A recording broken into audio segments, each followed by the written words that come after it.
Hello, ladies and gentlemen, boys and girls, non-binary findies and hellions of all walks of life. It's Halloween Day, my favorite time of the year, and I'm so happy that Wondrous Haven brought me back to decide to go, hey, last time was fun, let's do it again, boyo! Hi, I'm Javante, your local DM, your resident spooky boy, and we are running a absolute amazing game that's coming out from Onyx Path Publishing, Curseborne. Hi, do you remember World of Darkness? But like, kind of new World of Darkness? Do you like just play through family drama, but that family drama also happens to involve becoming a werewolf or being maybe undead or possibly a vampire? That's Curseborn, a world where everything and anything that could be an urban legend, the spooky stories you hear in the dark, that tale about, old creepy Mr. Henderson's backyard where you don't go to retrieve your toys because you disappear, those are all real. And we're going to be jumping into a nice little story set in a beautiful little idyllic small town where absolutely nothing bad has ever happened nor ever will. But before we get started with that, I have an absolutely incredible cast to introduce you all to. We're going to start with Miko. Oh, hi there. I am Miko, otherwise known as the Okayest Gym. Most of the time, you can find me over on the channel Folk and Myth. Tonight, I will be playing a lovely little sorcerer by the name of... Yeah, sorry.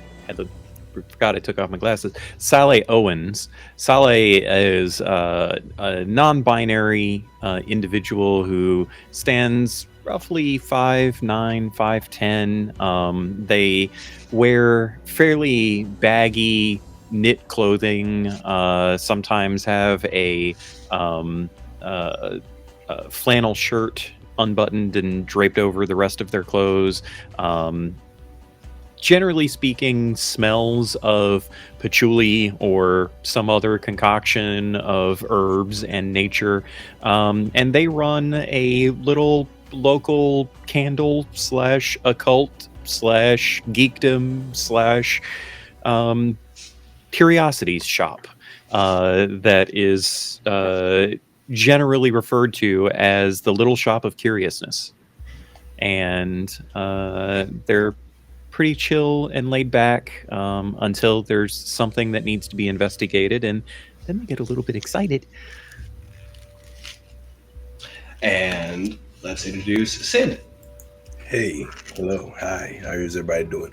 I am Sid, can be found on the interwebs at _Sundance Sid, and tonight I'll be playing Dante Jaheen.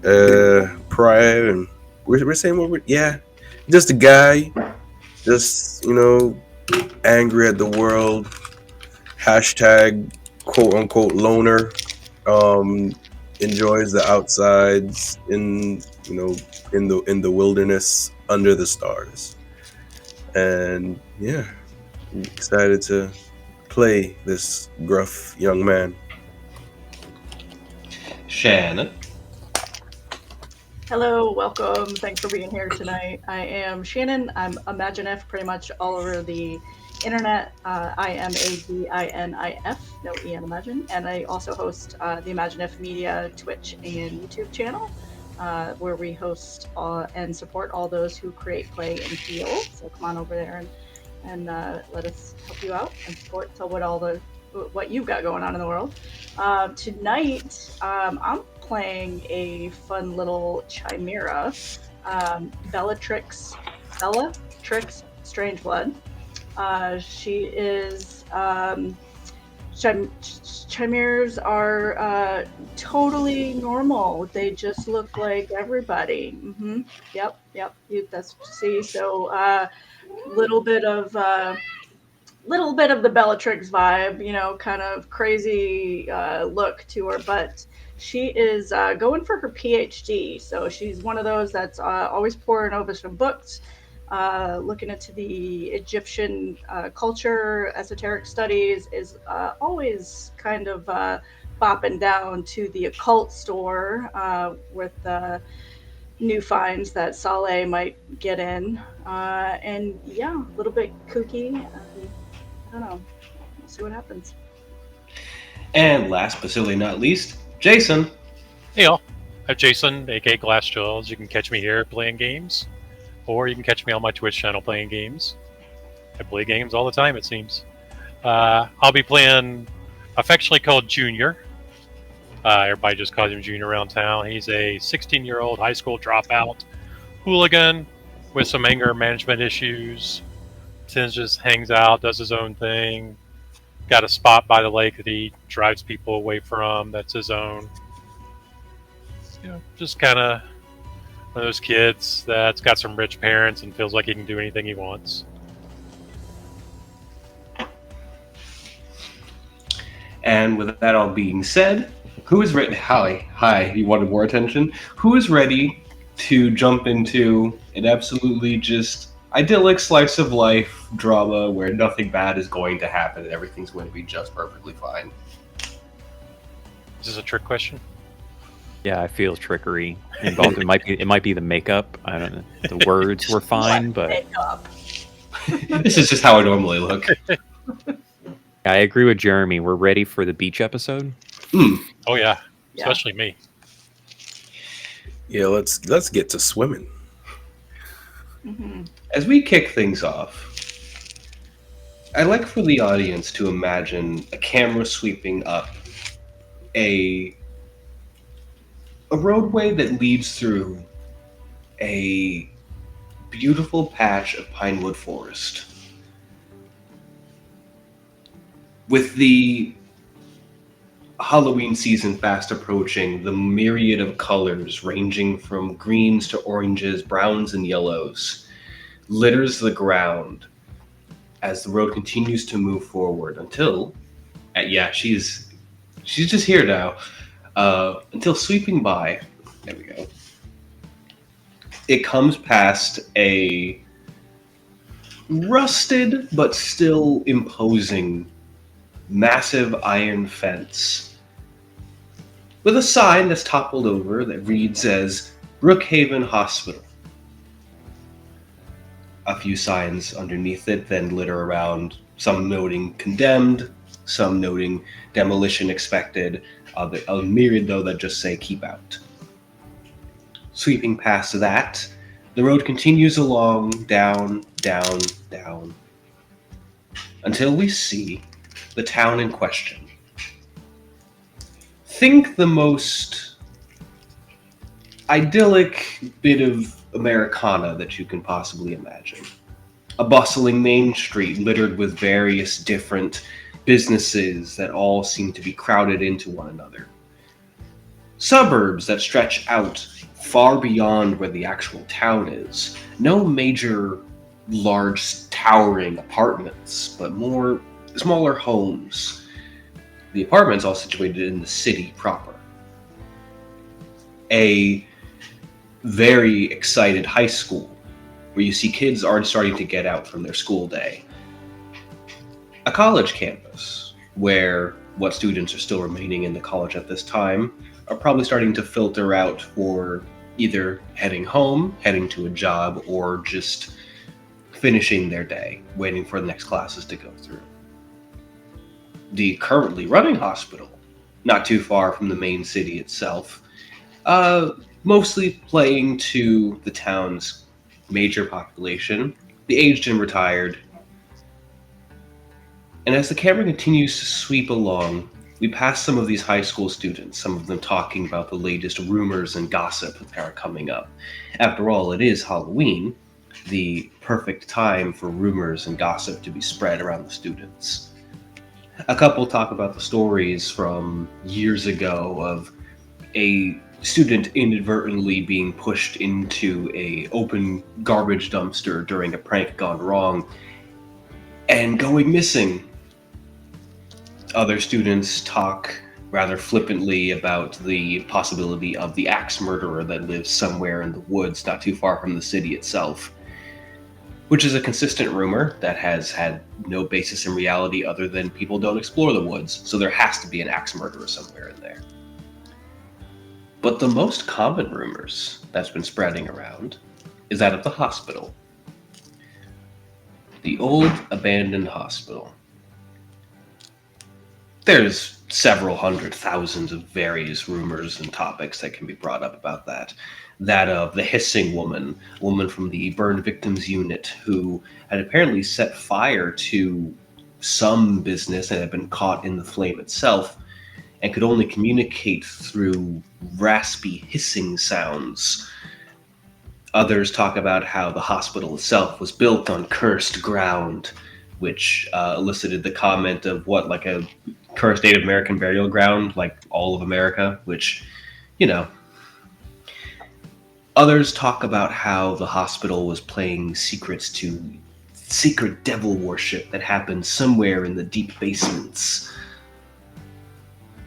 With all these rumors, though, it would of course come as no surprise that some of the students are talking about possibly venturing into the hospital proper. I mean, it's gotta be something for kids to do on Halloween night. Rumors, of course, that are flying around, probably near our youngest member of this group. What would Junior be doing at this time? On Halloween, probably actually would be going to the hospital, actually. Something, he probably had run into some people that was, scared to go on, and he had bragged about being brave enough to go on his own. That, he's fine there. There's nothing going to happen to him. A little braggadocious about it, obviously.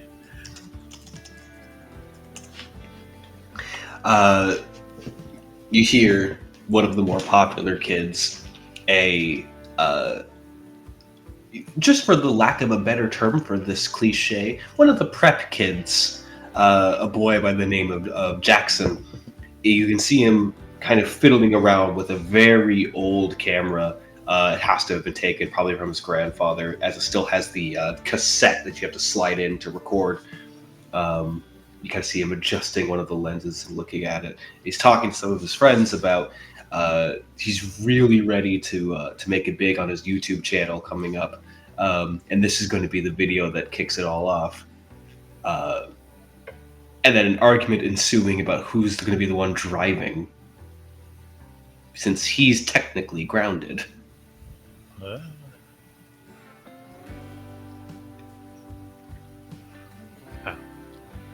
I had a car, I'd shake you. I could drive yours. I mean, how good of a driver are you? I'm good enough. That is like half an answer. What skill is that? I'd assume athletics, since there's not really pilot skill. I wouldn't crash it if that's what you mean. I mean, that's like preferable, but that's just like rule number one of any driving anything, is just to not wreck the thing. Yeah, but you need someone to get you there, don't you? How do you know how to drive if you don't have a car? I've taken others. You kind of see him seems to debate his answer as he looks to the others in the group. I'll think on that. What time are you going to go over? Well, we're thinking probably I don't know, 10:30, 11. Oh, you should go midnight. Well, we want to get to filming before that, so that when midnight comes, we have back reel before that point. Okay.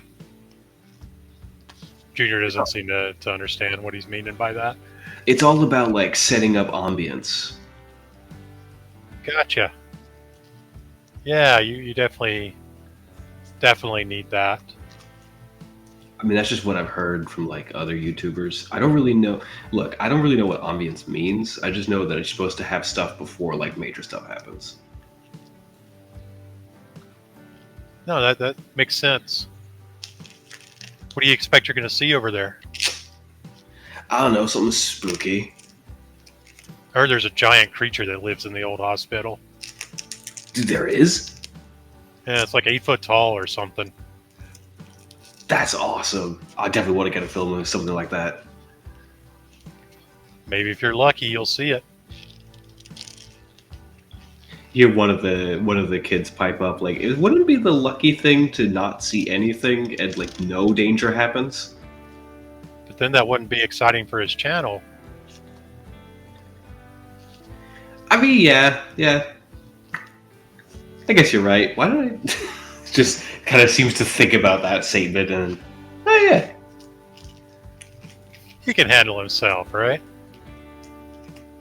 Yeah, dude, I'm fine. Yeah, got no problems. Yeah. Maybe I'll I mean, see you nothing- there. Yeah, see you there, man.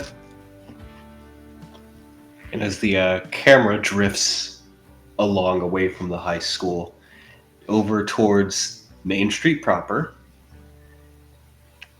a woman wearing a very elegant for the town red sequined dress and a wide-brimmed hat pushes open the door of the small little curio shop. Saleh is just sitting at the little tiny glass counter where her like very very old school register is set up. Like it's the kind of one that the buttons are actually mechanical on it. Oh, jeez. And they're just sitting there reading one of their books, and they don't even look up. And they say, "The candles that you're looking for are probably to your left." I was actually hoping to have a bit of a discussion, if you didn't mind. They look up. The woman that you see when you look up, she's deceptively tall. Not to an insane degree, but there is a height to her that seems to take up the room in how she moves and maneuvers herself. Again, this beautiful red sequin dress, this wide-brimmed hat, and ethereally pale skin with bright red lips.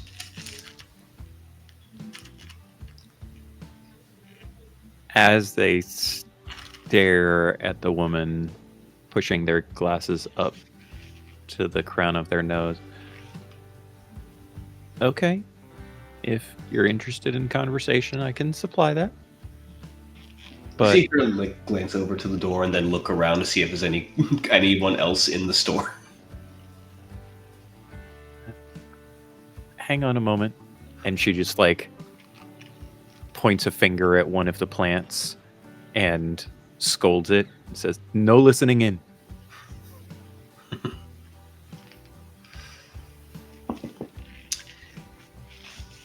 She does another glance around before walking over to, assumedly, the wall where a bunch of books are and just kind of scans through. You don't happen to collect newspaper articles, do you? Oh, I have a small collection of them, but I'll be perfectly honest, it's just the ones that the library could no longer store. Are you looking for something specific? In 1937, the hospital here, Brookhaven, had a few incidences that got reported in the local paper. You wouldn't happen to have that newspaper on you, would you? I mean, I could go looking in the back. I do have a crate with various things related to the hospital. It's, it's an important place for those of us that keep an eye on such things. Was there a reason you want me to go digging through? It just lets me know that you have some familiarity with the place. I know enough about it. It's a mystery and all that, and I like mysteries. There is a... She seems to search for the correct term that she's looking for. We will call it a leak. That's normally easy enough to handle on most occasions. However, this leak has gotten a bit more productive, shall we say. And I'd like to have a few people go and handle that before things get out of hand. Okay. I had heard through friends that you and a few others that are associated with you are people I can rely on for leaks of such nature. Know a few folk that could prove beneficial for such a thing. If you'd be willing to make sure that this leak gets put back to a maintainable level, and to make sure that no one, how shall we say, breaks containment, that'd work out well for me, and could do with some favors for you and a few others in the long run.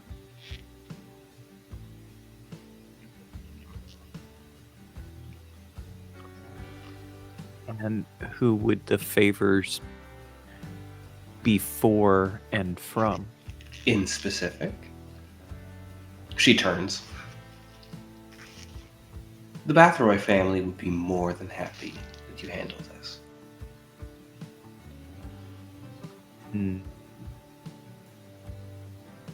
Okay. Well,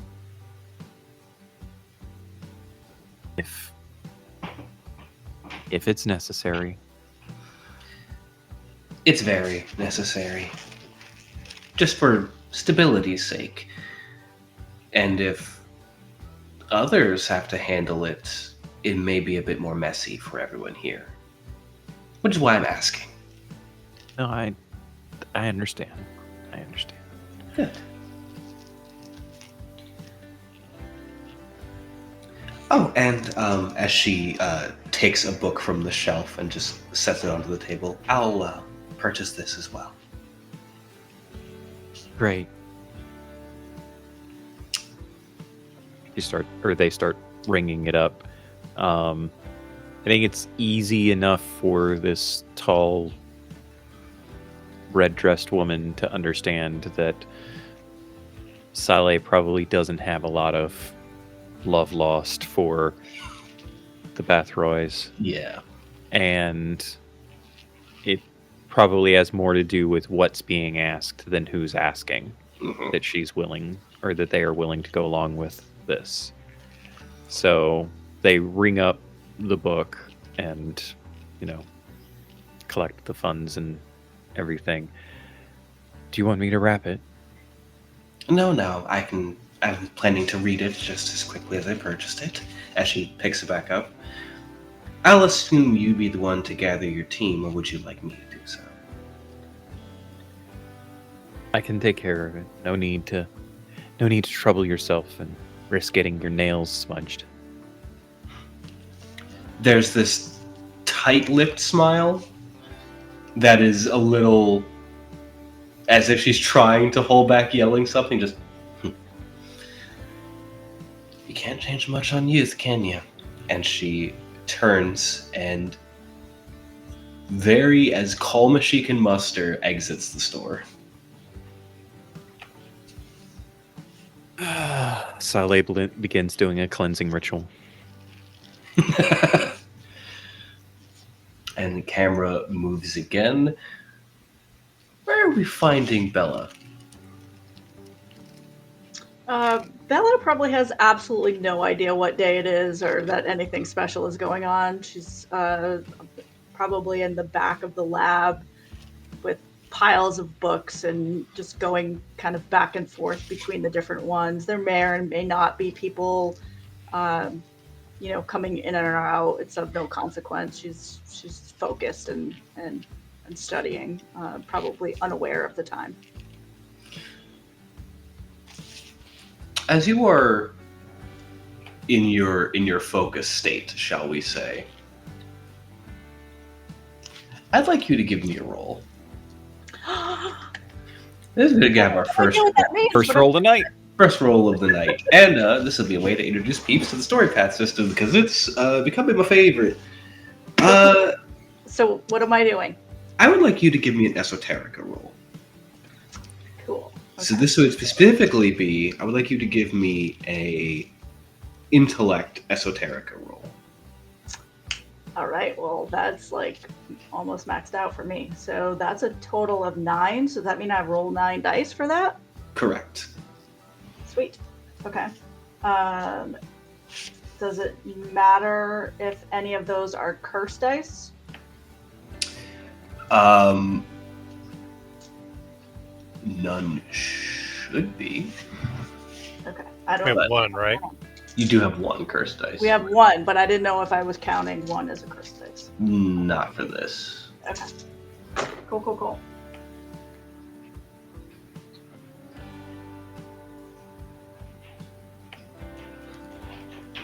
All dice showing an 8 or above are a hit. 10 counts as 2 hits.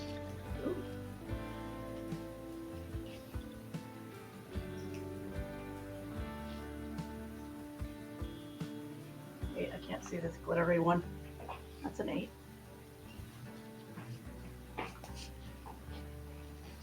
Good thing I rolled a lot of dice because I've got 2 10s and 1 8. The rest are all below. All right, that's enough for a success for that complication. Cool.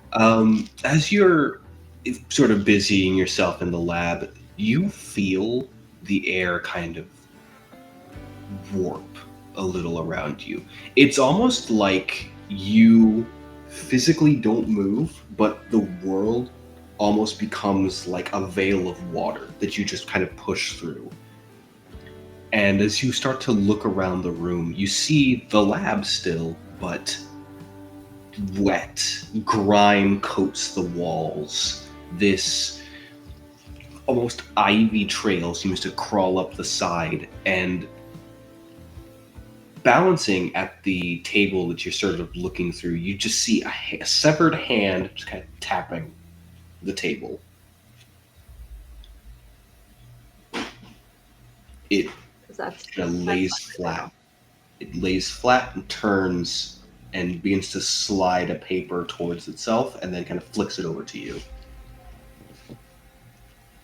Cool. So I think my immediate reaction is going to be you're going to see just kind of, she's got like this cloak on, and you'll see the cloak just kind of raise up a little bit because the wings that are on her back have, out of a reaction to being in this weird space, the wings are just kind of react like they're going to go up, and then she settles them down, and she's got like one hand that's kind of like ready to do something. That's like the quick reaction, and then she realizes that this is a vision, maybe that she might be getting.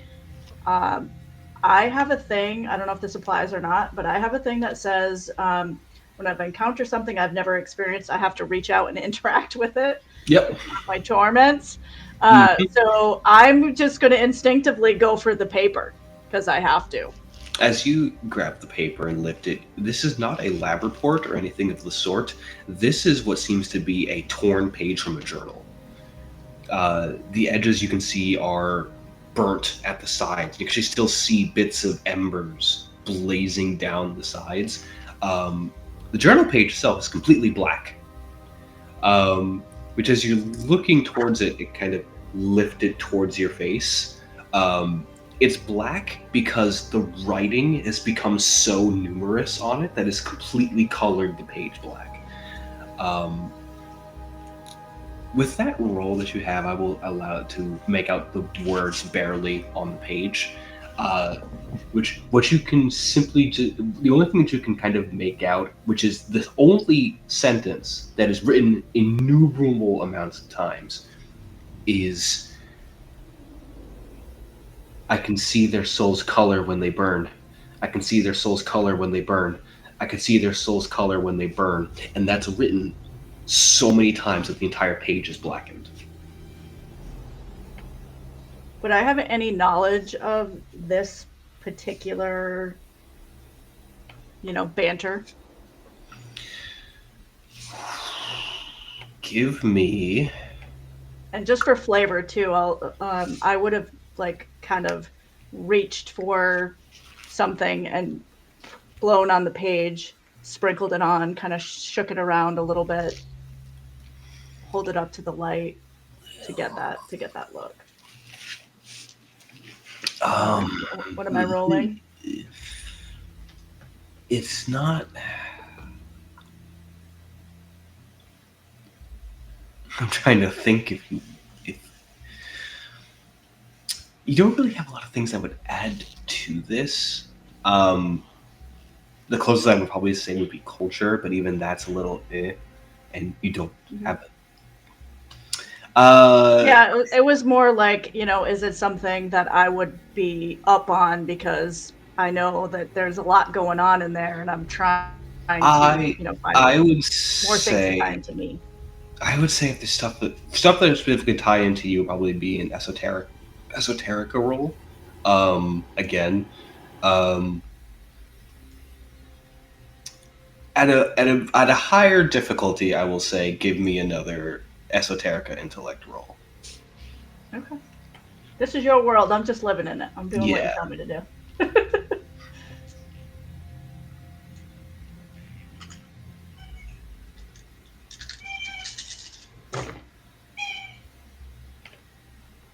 One, two, three,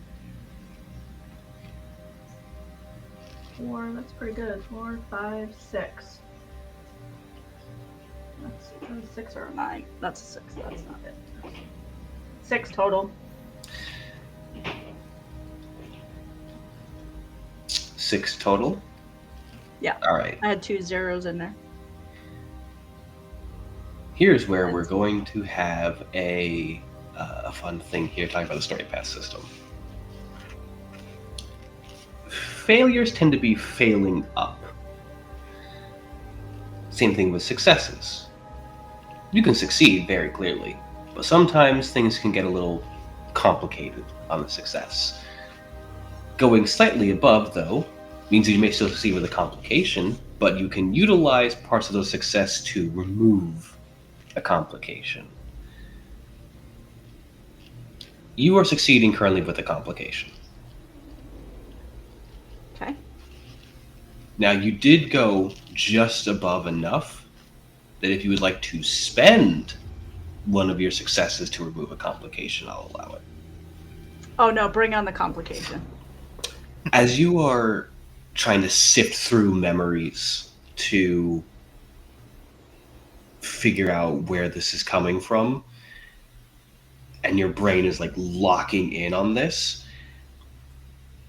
the world begins to ripple a bit more, as if it's pulling you further into this space. This is a page written by someone, probably a sorceress bloodline, if you could have a guess.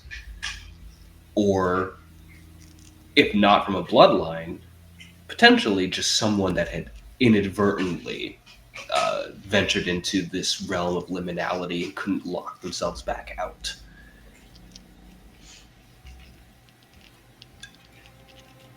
But as you're kind of sifting through this information, you feel a hand on your shoulder.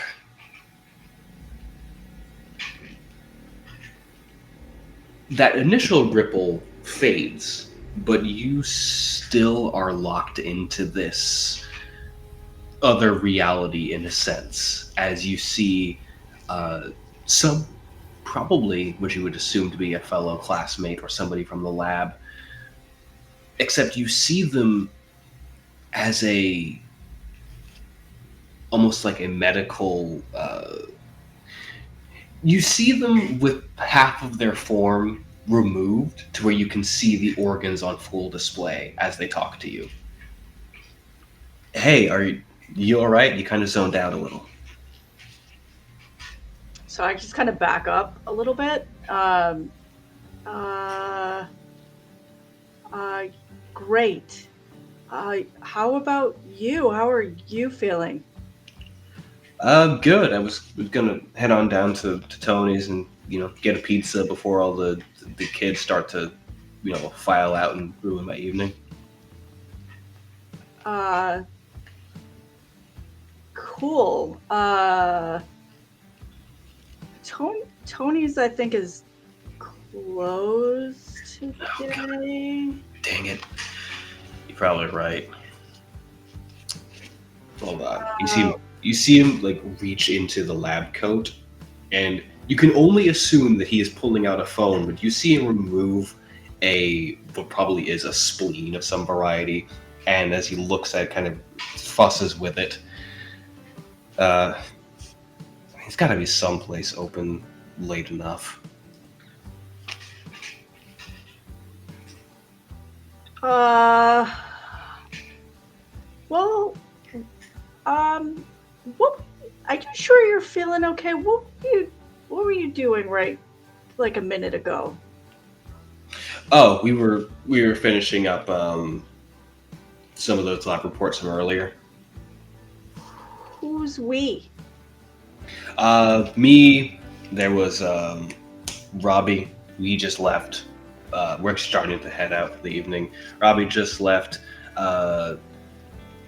Nix was here. I think Nix is heading over to Sal's for a second. Probably going to pick up another book and some more candles.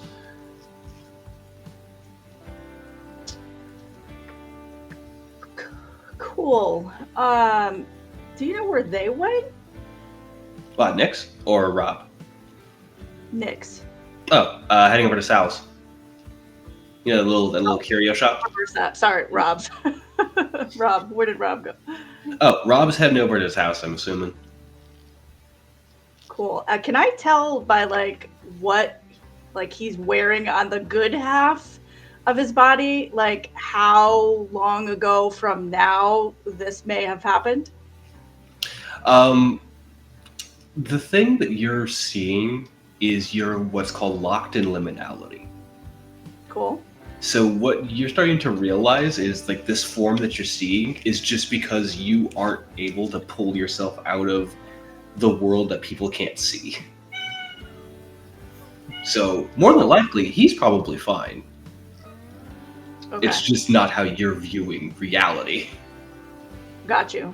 All right, cool. So I would think that this would be something that I would know, kind of going in and out all the time, that this would be something I would know. So I'm going to start doing this, ritual kind of movement thing that I do to try to, get me into where I'm going to get myself back out of this. Give me sorry, guys, I feel like I'm dominating here. give me a resolve check. What does that mean?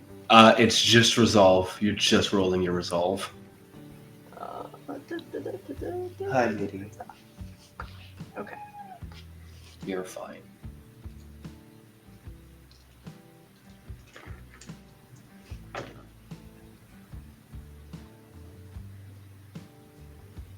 Two successes.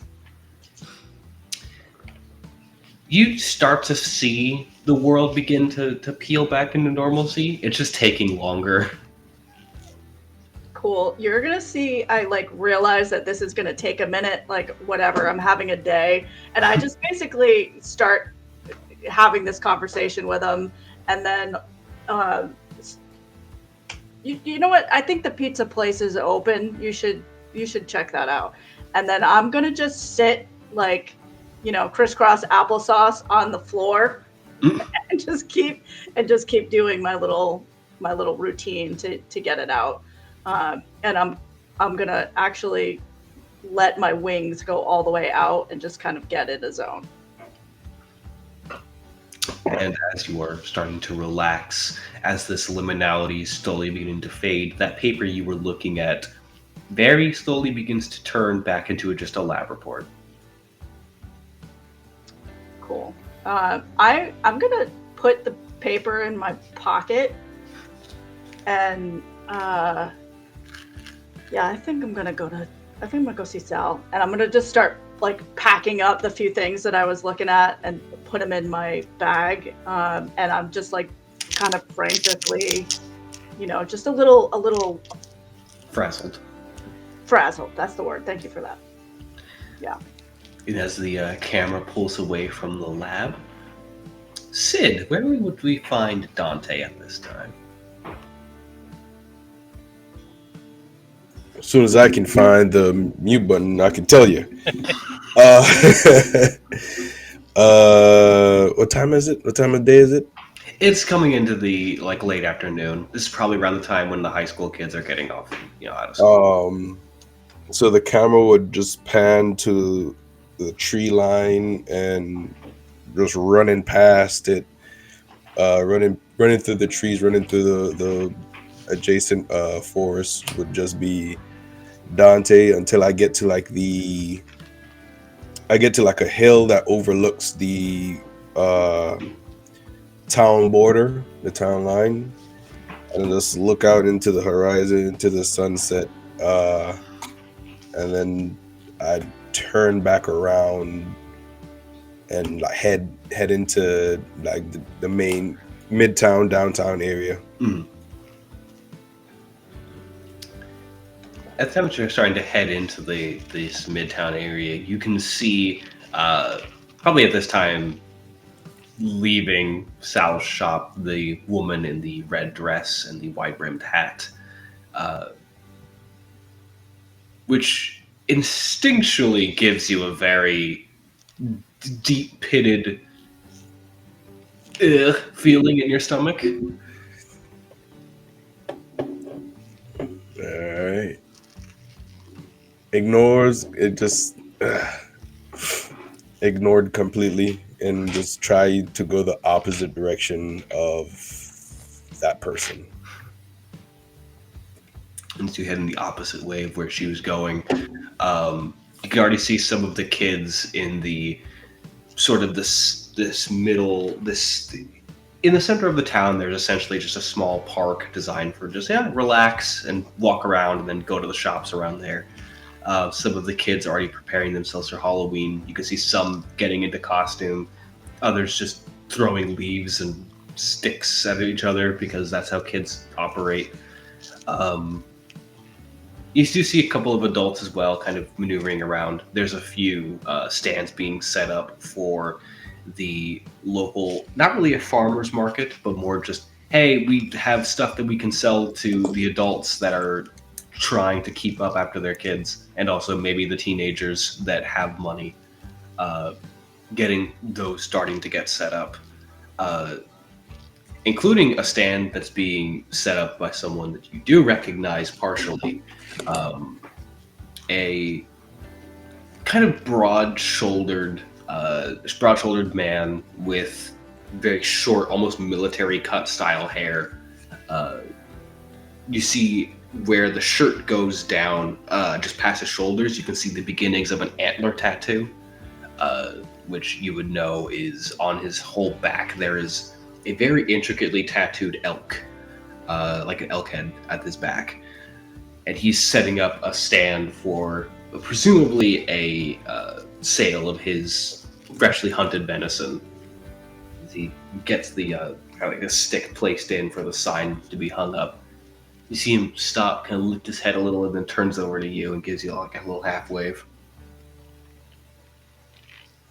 I wave back and I walk over there. I just go over there, see if I could get venison. Seems like it's good, something good that I enjoy. So think this individual's name is Mason. As he gives you a little wave, you see him tap the cooler for a moment. Don't suppose you'll be probably heading around trick or treating. Might be a little too old for that.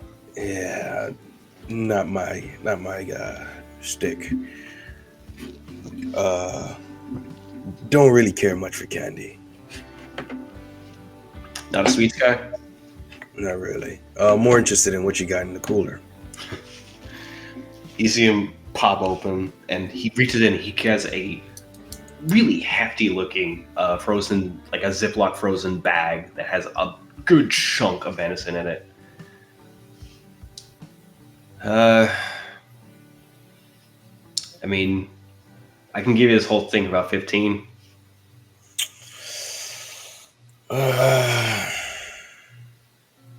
Sure. Kind of tosses it over to you. I grab it, I smell it, assess how fresh it is. Extremely. Yeah, see how does the quality. I know Mason has quality. I know Mason got quality venison. I know how he deals. And I just realized I didn't really describe Dante. So real quick, yeah, Dante is tall, athletic, not too muscular, but like lithe but muscular.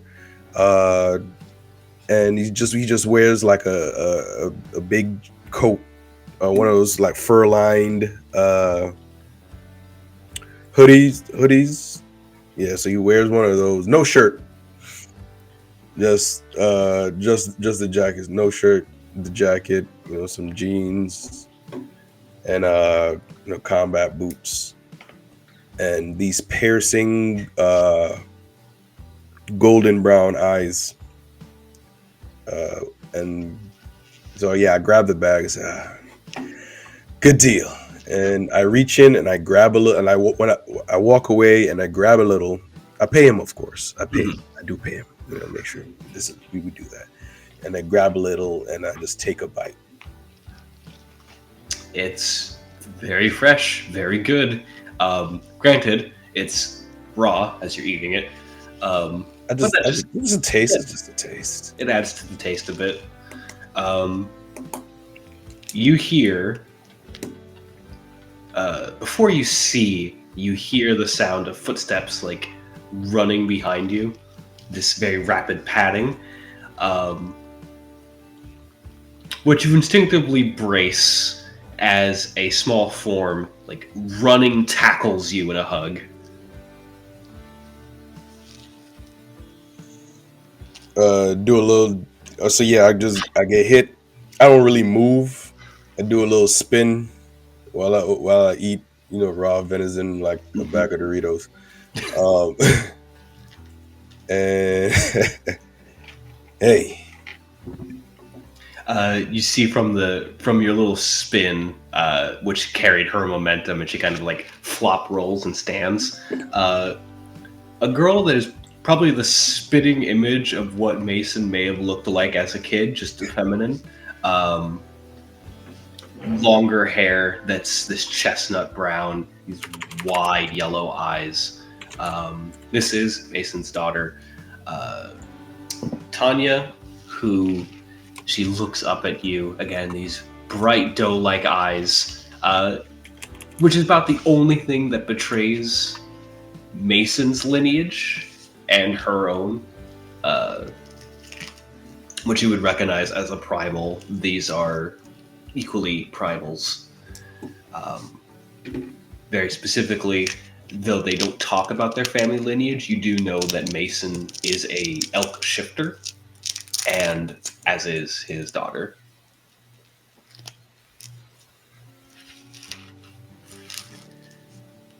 Yeah.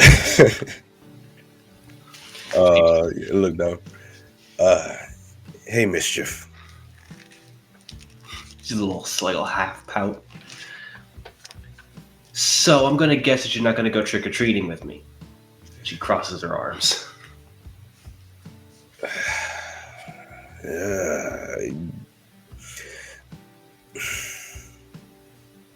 Busy? Right. Yeah. I want to say yes.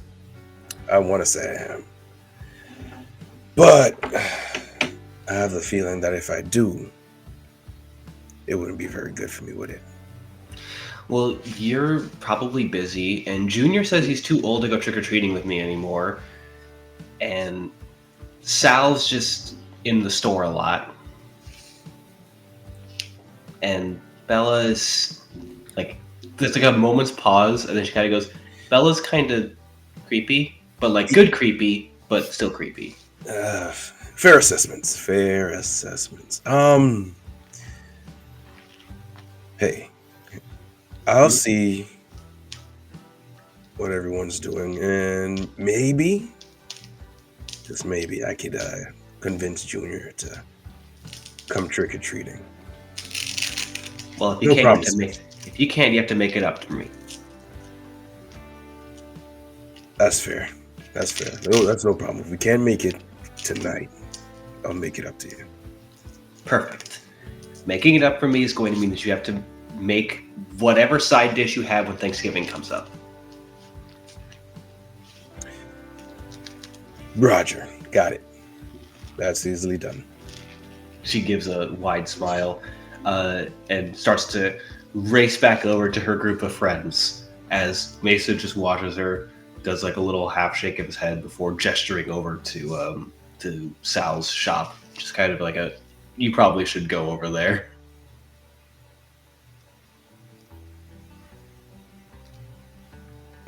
Just a smile and nod, and I head over to Sal's shop.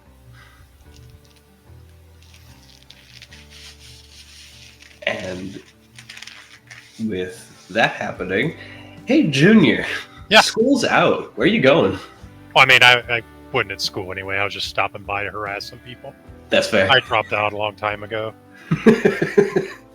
Hey, probably heading downtown, go by the 7-Eleven, see if you can give somebody some cash to get him some beer. You'll stop by there first, see if people go in and, hey dude, can you get me some stuff in there for a party tonight? Just for the fun, can you give me a manipulation persuasion check? Sure.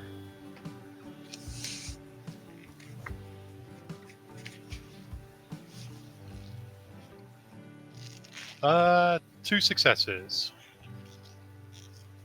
I rolled a 10. You throw in some extra money to get myself a beer, and you got a deal. All right. He takes it, and All right. he returns with a Four Loko for you and and something in a different bag for himself because you didn't specify. Yeah, it's fine. I'll take a good look at it. How big's his bag? His bag is pretty big, but you also hear like a rattling of what sounds like potato chips in there, so he probably got more than just the beer with it. All right. I'll stay here a second, watch him go to his vehicle. He kind of throws the bag in on one side, pops over to the other.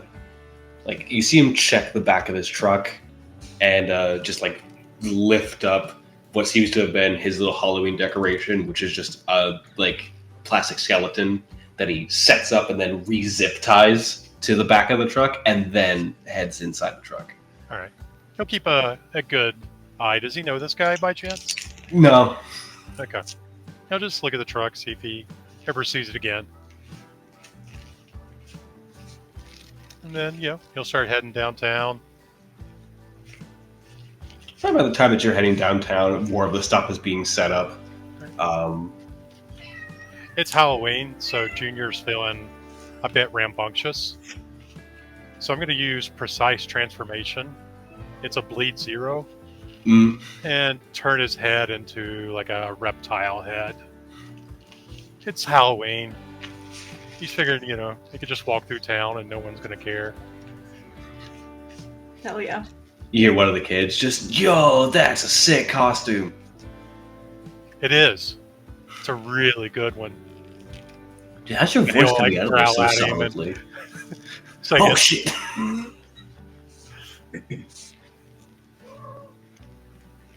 You do see out of the corner of your eye, Mason, who has his little stand set up, sees you and just gives a like, "All right." He'll wave to him, keep on walking.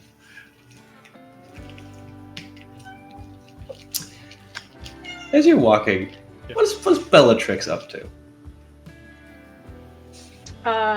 Bella has probably just been muttering to herself the entire time that she's walking to Sal's store. Probably getting pretty close, I would imagine. The liminality for you has faded enough that it's now just more so out of like the corners of your eye that you can see things that just aren't quite right, but that's livable. Yeah, and I think like some of the I'm kind of assuming that like some of the things that I'm seeing are things that I may have seen before. Yes. So I will be like kind of interacting with that a little bit as I walk through, and get to the space. So I'd probably be like, Bob, you should really, you don't need that. And then, but I'm like, nobody's there. I'm talking to Bob. Bob's not really there, kind of thing. And I'm doing that sporadically as I'm walking in. Probably Bob. less and less as it goes away. Bob just shrugs and continues to float his way through the walls of different buildings. Looking good, Bob. You can see Junior. Junior's very hard to miss. Junior is one of the tallest high school kids in existence, and also Junior has a reptile head, so Yeah, and I think Bella would like start to say like what the hell you're doing, and then realize and go, oh, yeah, I totally forgot what day we were at. I could get some. I hope I can get a little bit of candy before this. Whatever. How you doing? Oh, I'm good. How about yourself?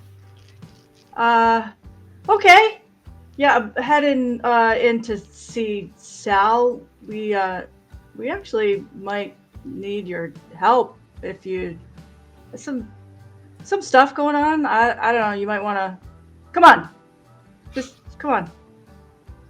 Sure. I don't got any plans for a little while. I'm heading over to the hospital later, though. Cool. I heard there's a car accident. Like, oh, different hospital. Okay. Oh no, the old yeah, hospital. I mean, if you. Okay, gotcha. She just kind of shakes her head, and it's because she's still kind of like coming out of this like haze or whatever. She just kind of shakes her head. Is used to not like really getting what's going on in reality half the time, I think, too. So, and then just starts heading into the shop.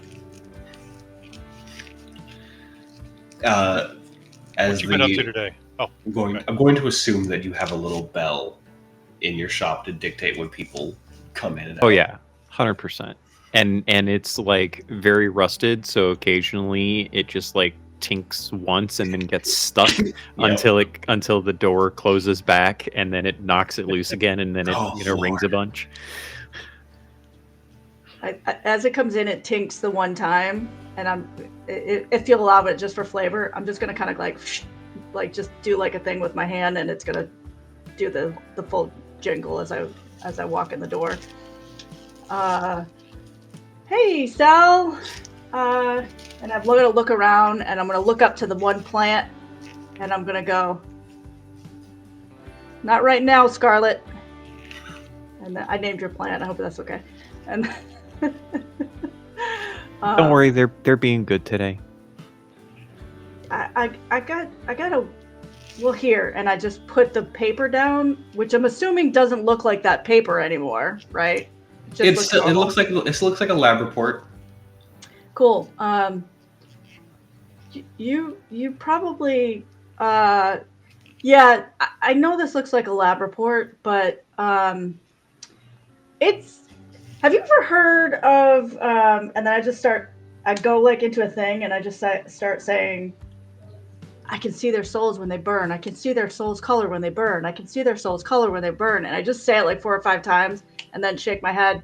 So sorry, I was just on the other side. Did any of this sound familiar to you?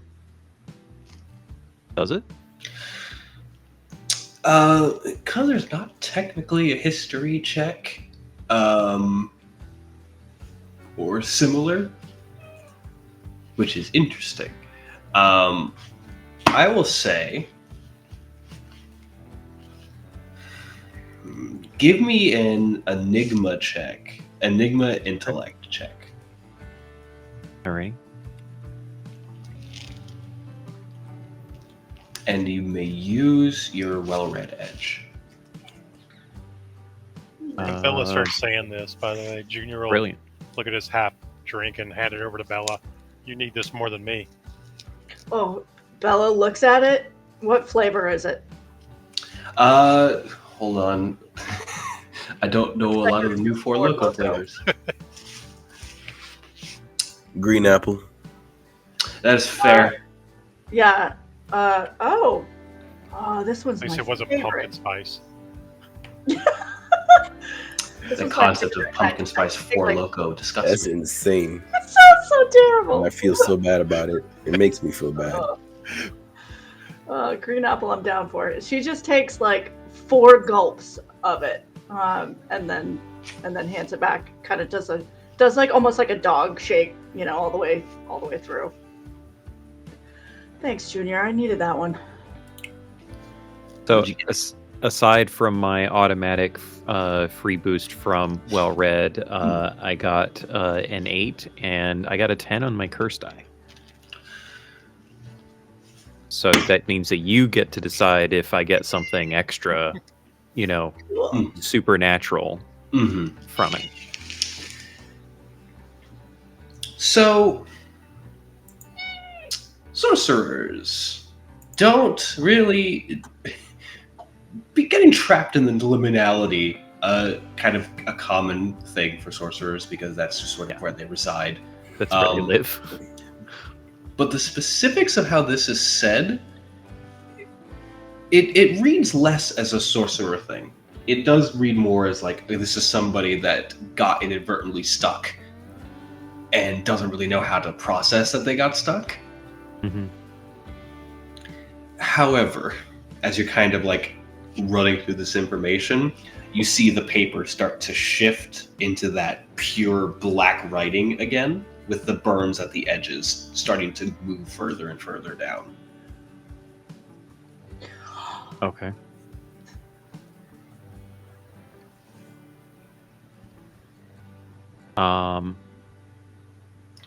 As a Am I the only one seeing this, or is everyone? You are the only one seeing this. Oh, I As just a- okay. as a Ignore that thing, reaction that I had then.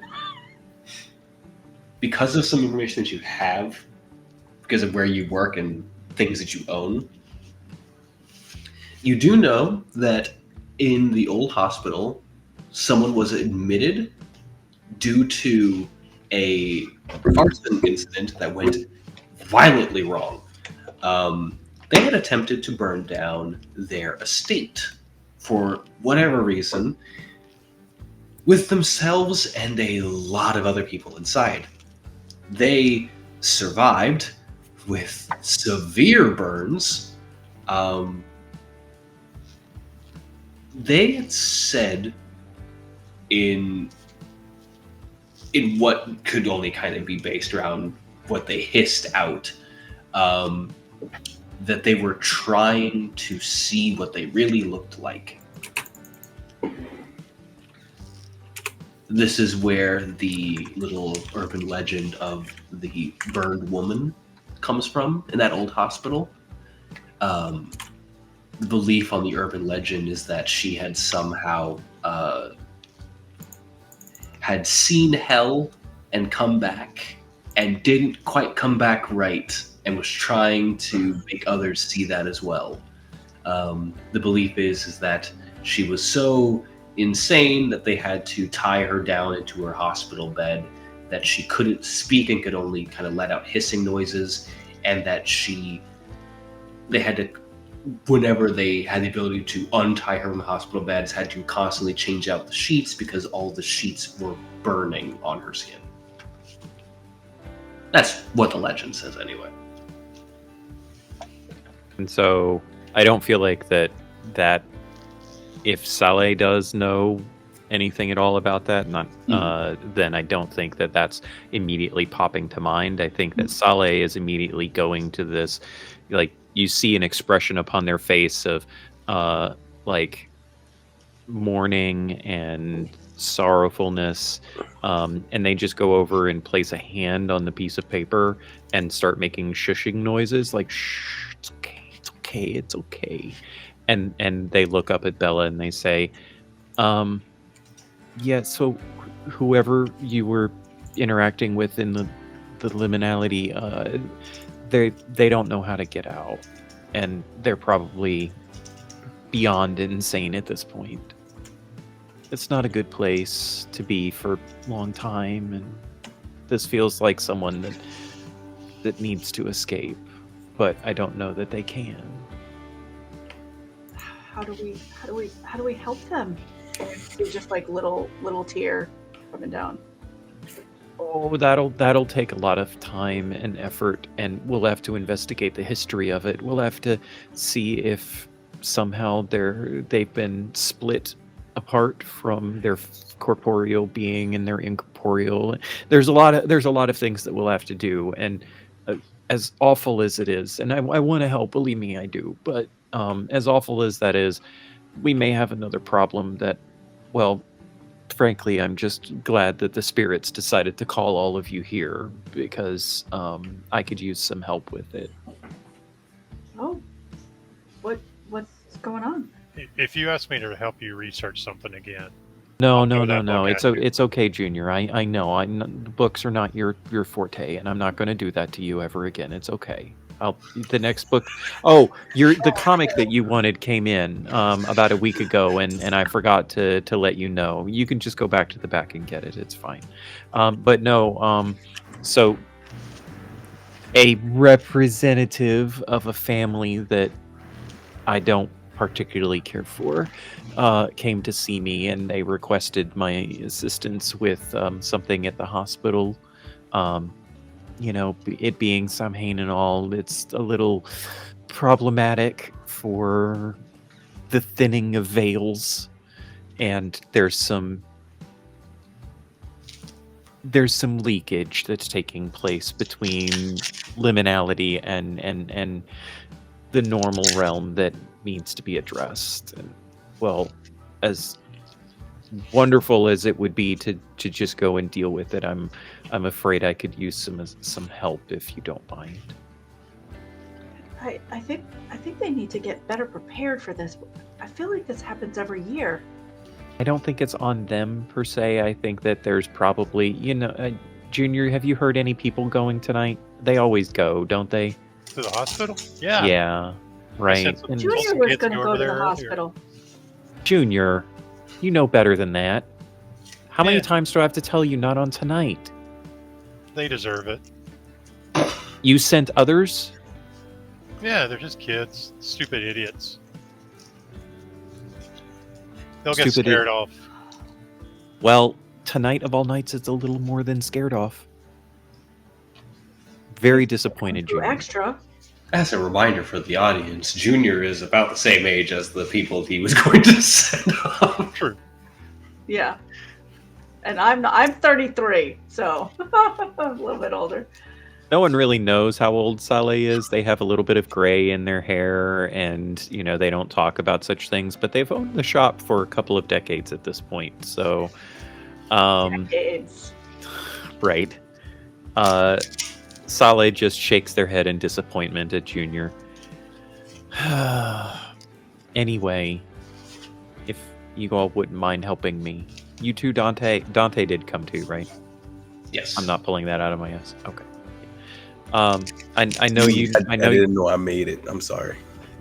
I didn't know either. I thought I was see you. on the I way. see you lurking back there, and I know you've got other things that you could do tonight, and I would really appreciate it if you could come.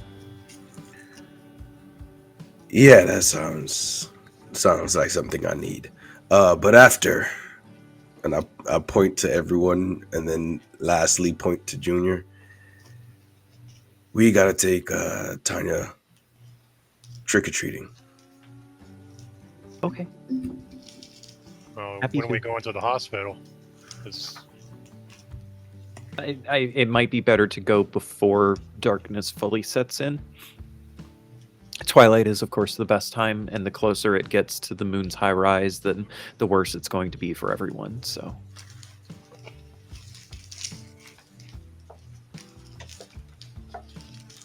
Well, come on, let's go. We'll go.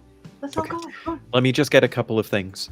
And you see Saleh go over and start collecting some of their supplies, and they scoop up a little like Ziploc bag of gummies, and then they grab a different Ziploc bag of gummies, and this Ziploc bag has a special written in like Sharpie on the side of it, and put that in a different pocket.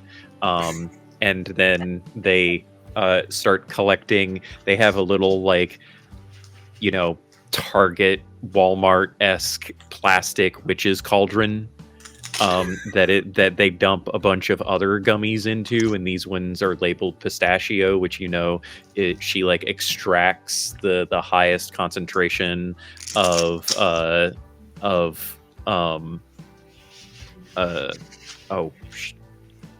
I'm trying to it's escaping my brain. The drug that helps you sleep, the natural occurring thing that helps you sleep. Melatonin. Yes. Natural occurring, she extracts that from pistachios and she makes these gummies, and that's her Halloween candy, because she knows that the Halloween candy that the kids are all getting is going to amp them up, and so they've got to do their part in helping them calm down a bit. And they like set that up outside with the handwritten sign, free, be courteous, don't take more than a couple, sort of thing. And they just go through at some point or other, someone, I'm guessing probably Bella, but someone has to like peel them away from doing all of the busy work and be like, gotta go. We have to leave. I think Bella is actually probably helping you and also eating at the same time while like I'm distracted, and I'm like, I start to do it, like I'm trying to get you out the door, but then I just forget that I'm trying to get you out the door, and now I'm actually involved in the process. These are really good. I haven't tried this one yet. Great. You did a great version. Yeah, I'm working on some different flavors. Oh, Dante, this one's for you. And like they go over and like pull out a small pouch of gummies that they hand to Dante.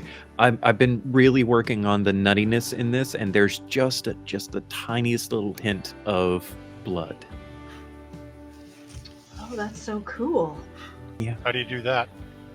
I mean, it's just extract. It's fine. It's What the is the taste. blood Is that what we're calling it now? Where's Is that the what we're blood calling from? it now? Oh, sorry. I mean, That happens in canon. That's canon. That happened. I have friends. And I put my bag of venison in the freezer. I take some more though. I put it in. I get an extra cauldron and put just a little bit in there. Any extra? I get another cauldron. Yeah, they probably have like 3 or 4 of them. Yes, I just take out some of mine, close the fridge. Any extra? Pause. Open back up the fridge. Get another one. Bella is plowing through her like backpack or whatever, and digging all the way finally at the bottom. There they are, and Dante hands you a it's jerky essentially. Hands you a little tiny packet of homemade jerky. I don't know what kind of jerky it is, but it's jerky. Nondescript meat product. Nondescript meat product. It's spam jerky. I've been working on this one for a little bit.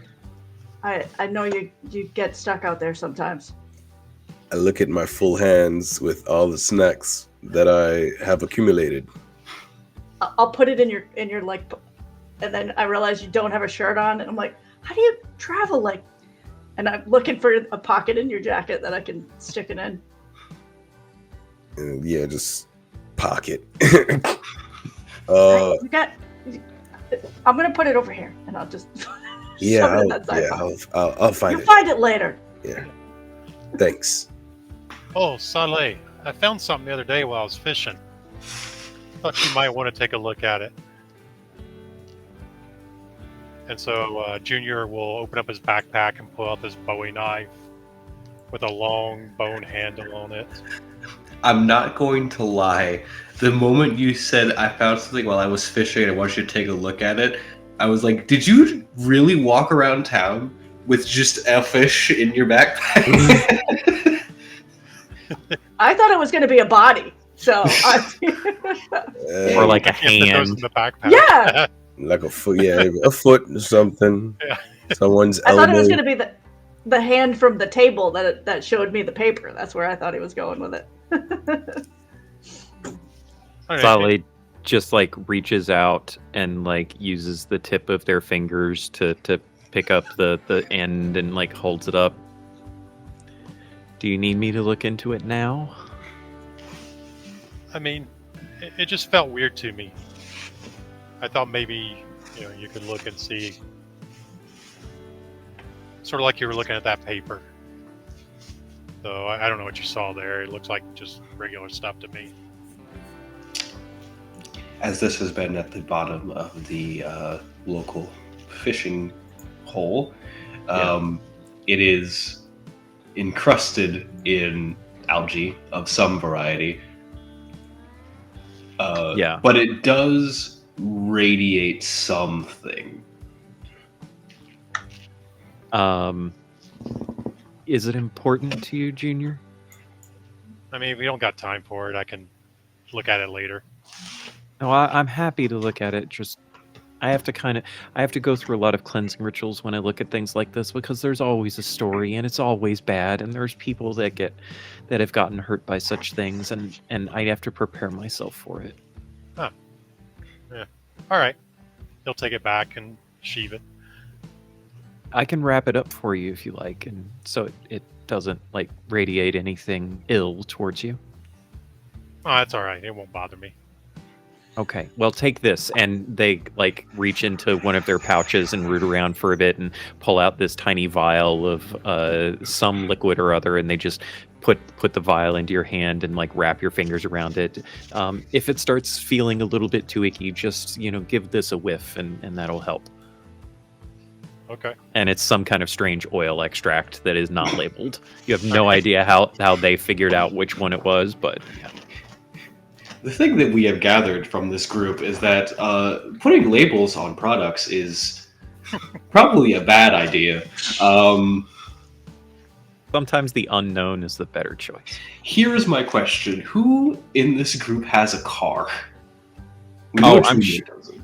I'm sure Saleh does not. You know Dante don't. Or run Bella everywhere. probably has one, but doesn't know where it is. So I'll it's gonna sniff it out. I'll sniff it out. It's fine. It's gonna be a walk. I'll go find Bella's car. just sniff it out. I mean, I can go get us a car if you need. Dante's done this before. I just give him like 2 minutes.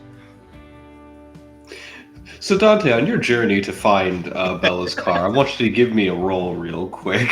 Oh yeah. But before we do that, or while he's doing that, Javante, if I could ask, did that interaction in Saleh's loophole, their domain, did that count as us coming together to solve a problem for the scene? Correct. That we could collect a curse die? Correct. Collect the curse Awesome. die. I had hoped For those it might. of you following at home, most of us have absolutely no idea what we're doing playing this game. If Javante wasn't here, we would be in trouble. Fun fact. 300%. I don't know what I'm doing. Fun fact, if it does kind of feel like we're sort of flying by the seat of our pants here, we are. Curseborne just left Kickstarter today. It got fully backed. Yeah, baby. Yay. So, And the PDFs weird. we have are very early. yeah. So yeah, that's why I'm very much enjoying it. Also, Sid, are you ever in a game where you're actually being know everything that you're about to do? Oh no, Okay. no. So Never. you're in your normal state. You're just Never. chilling. I never know what I'm doing. I know one system. Everything else is just. give It's like trying to me run one. Yeah. a. This is not going to work for this, but I'm going to make it work for this. Give me a intellect survival check. All right, peanut butter, apple juice, and I rolled a number of dice, right? Yeah, you roll the amount of dice equal All to both of the sets. Oh wait, Just- okay, no. I thought those were mine. And Just above table for as a point of reference here, because I think it's hilarious and I want to mention it. Curseborne is very involved. There's a lot of stuff to know. It's a very cool, detailed system. I was in a stream with Sid, like, I don't know, was it last week? I can't remember. Where It we was played last week. Dungeon Cats, and it was 1 page. Okay, so it's a little bit. So the contrast between the two systems to me is hilarious. Oh, it's great. what was I rolling? Oh yeah, What am I looking for? 8s. 8s. You want 8s. 8s And in the 10s count as two success. Looking for 8s. Great. And we don't add any of the edges or anything, right? Yeah, screw it. Ah! You got this. I got a 10. That's That's it. 2. I That's rolled 5 dice, yeah. So I got a 10 and then a 7, so I'm upset at that. Finding the car isn't the issue, as you do discover it. It's parked very precariously. The walk where Bellatrix said, give him like 2 minutes. 15 minutes later, you do happen to find the car. It is parked not... So you know how people will park sometimes and accidentally take up 2 spaces? So Bella has managed to park the car long ways across 4 parking spaces What the hell is she driving? in the Albertsons parking lot. It's a Buick Grand LeSabre from 1988. Because you, having owned one of those, you can totally take up 4 parking spaces in a grocery lot. Perfection. The other side of this too is that it's been there for a bit because you can see 4 separate parking tickets, like all placed on the windshield, and then like 3 flyers that have also been like stuck into the wipers. Brilliant. Any boots? No parking booths yet. Cool. I grab the parking tickets, crush them up, and no, I wouldn't let her. I tuck them in my jacket pocket until I can find a trash receptacle at a later time. Mm-hmm. And I hop in, and The keys are in the... They're not in, like... They are essentially just in the cup holder. yeah. Accurate.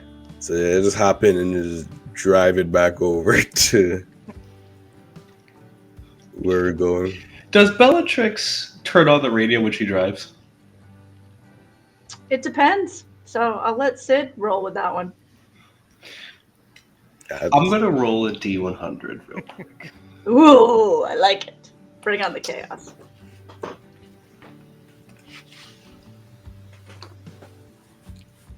So, D roll. Yeah, that's about right. You turn on the car and just immediately blasting at like 45 on the volume is just Don't even go to 45. It's a cassette. It's a cassette tape. yeah, it's just a cassette tape that's just currently playing what you think. I now have to look up who did this. I have a feeling he's getting rickrolled.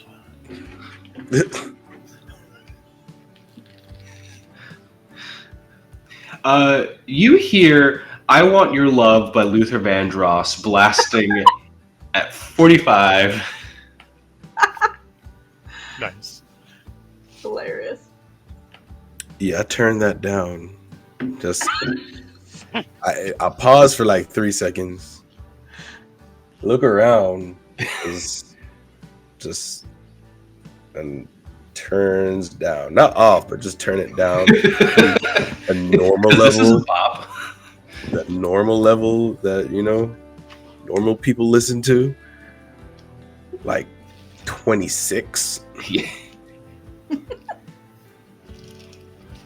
And then I just or 12, depends on your mood. And I just drive it back to the. Does it have gas? It does. It has almost a full tank. All right. It's a hit or miss with Bella, and so I just take it back to the group, and then I park there, and then climb in the back seat. You all do hear like the rumble of the car as it pulls up. Ooh. That took a little Really bit should longer. get that thing checked out. Yeah, yeah. Yeah. I pull up on the wrong. I come down the wrong side on the wrong side, and just stop, and then climb in the back seat. Who's driving? Oh, I can. It's your car. It's yours. I think. No, but I really think you should drive. fine.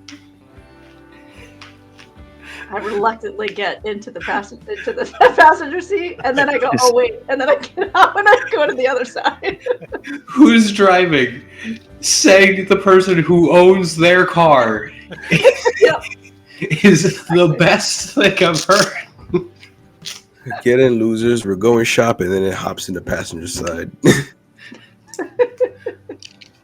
I'll get behind Where are we Bella going?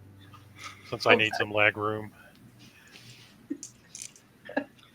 Saleh just goes to the back and climbs in. They have a little bit of trouble actually pulling the door fully shut. It like takes 3 or 4 tries to get it to fully close. 0 people in the We'll passenger reach seat. over to help. Dante was Like, getting pull it. Dante was getting in the passenger seat. Dante got in the back. Well, I climbed to the back, but I go back up in the passenger seat. Oh, I mean, sorry, not passenger. Passenger seat. I missed that part. Yeah. But yeah, Saleh just like curls their legs up underneath of them and like wraps their flannel around their, around their knees. They don't like cars that much. Sitting crisscross in a car. Yeah. Ah, yes. Junior's Sal, rode look with under- Bella before, so he's going to get his seatbelt on. He's Good brave, call, but not good that call. stupid. Good call. Sal, look under the seat. I have the weighted blanket in there. Oh, good, thank you. And they just like root around and pull up the blanket. There's like a few It's moths in it, and they just like scoop one of the moths up in their finger and just like start talking to the moth. There's this very disconcerting thing of like Albertson's bag, Albertson's bag, Albertson's bag, Albertson's bag, weighted blanket. Yeah. And there's like books all over the place, just random tomes all everywhere and notebooks. Science textbook, textbook, esoteric tome of science textbook, romance novel, science textbook, esoteric. Yeah. Yeah, you see when she gets in, she notices one of the books and takes it and very slyly puts it under the seat, under her seat. Saleh definitely sees the romance novel and like scoops it up and starts reading. Love it. It's trashy paranormal romance, but it's good fun. in that way. 100%. Pamela Palmer's Desire Untamed, if anyone is curious of the one that I have in my brain. Love it. I also read paranormal romance novels. So driving as opposed to walking does not take you hours. It takes you probably around 20, 25 minutes. It's still out of the way of the town, but it's not going to take you the 3 hours walk. But the closer you all begin to get to the hospital, the more this feeling starts to ebb over all of you. Again, for Bella, it's that going through water and this veil. Junior, it's this almost like a mist that kind of pushes past you that does genuinely wet your skin as you seem to go through. For Dante, it's a scent at first to where the rest of the world and the rest of the reality around them has a very distinct smell. And then as you start to get closer to the hospital, that smell begins to fade, and now it's this deep forest scent. And for Soleil, it's this... Do you ever have that oppressive sensation of being enclosed? It's that. And I think as the walls are kind of closing in, so to speak, around Saleh, they instinctively start mumbling the various incantations that they know, not actually casting the magic, but like preparing to push back any spirits or phantasms and the like away from them. Just like they're keeping that ready at the tip of their tongue to do the moment that it would become necessary.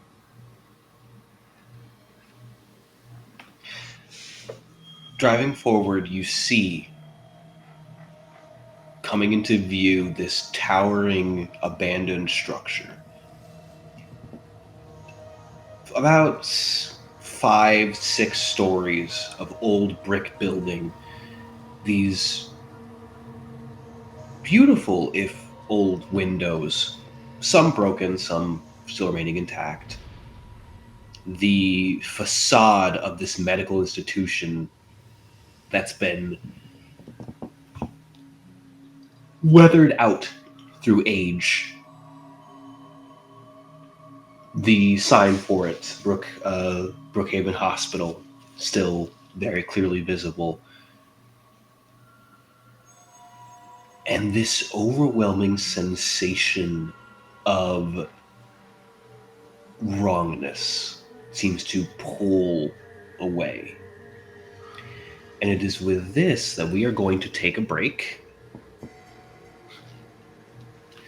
We will pick back up afterwards, probably when I return from dropping my wife off at work. And where I lied, and this is not going to be nice and idyllic. Oh no, I am shocked. shocked, I say. So stay tuned, relax, and we'll see you in a little bit. Bye.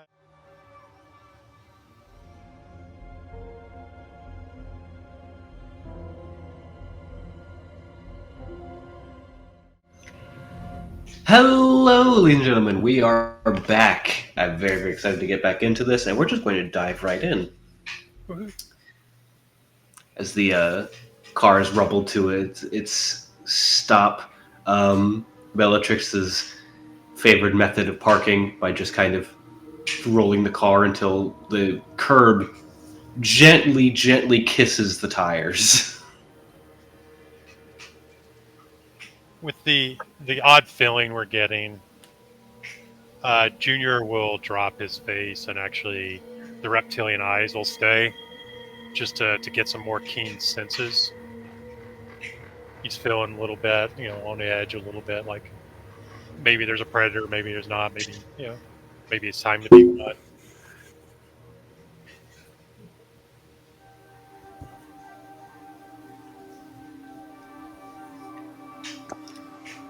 Aside from the massive iron fence, there is a chain link fence that's also been erected. The problem with that is that with the amount of people that have gone through said chain link fence in order to explore the abandoned hospital, there is a noticeable hole that's been wire cut through. So you have your entrance, unless you would like to climb the iron fence. So this is more probably the entrance that a lot of people come in. Mm-hmm. I'm assuming. Yes. Why don't we park on the back side? Come in that way. I can get us in over there.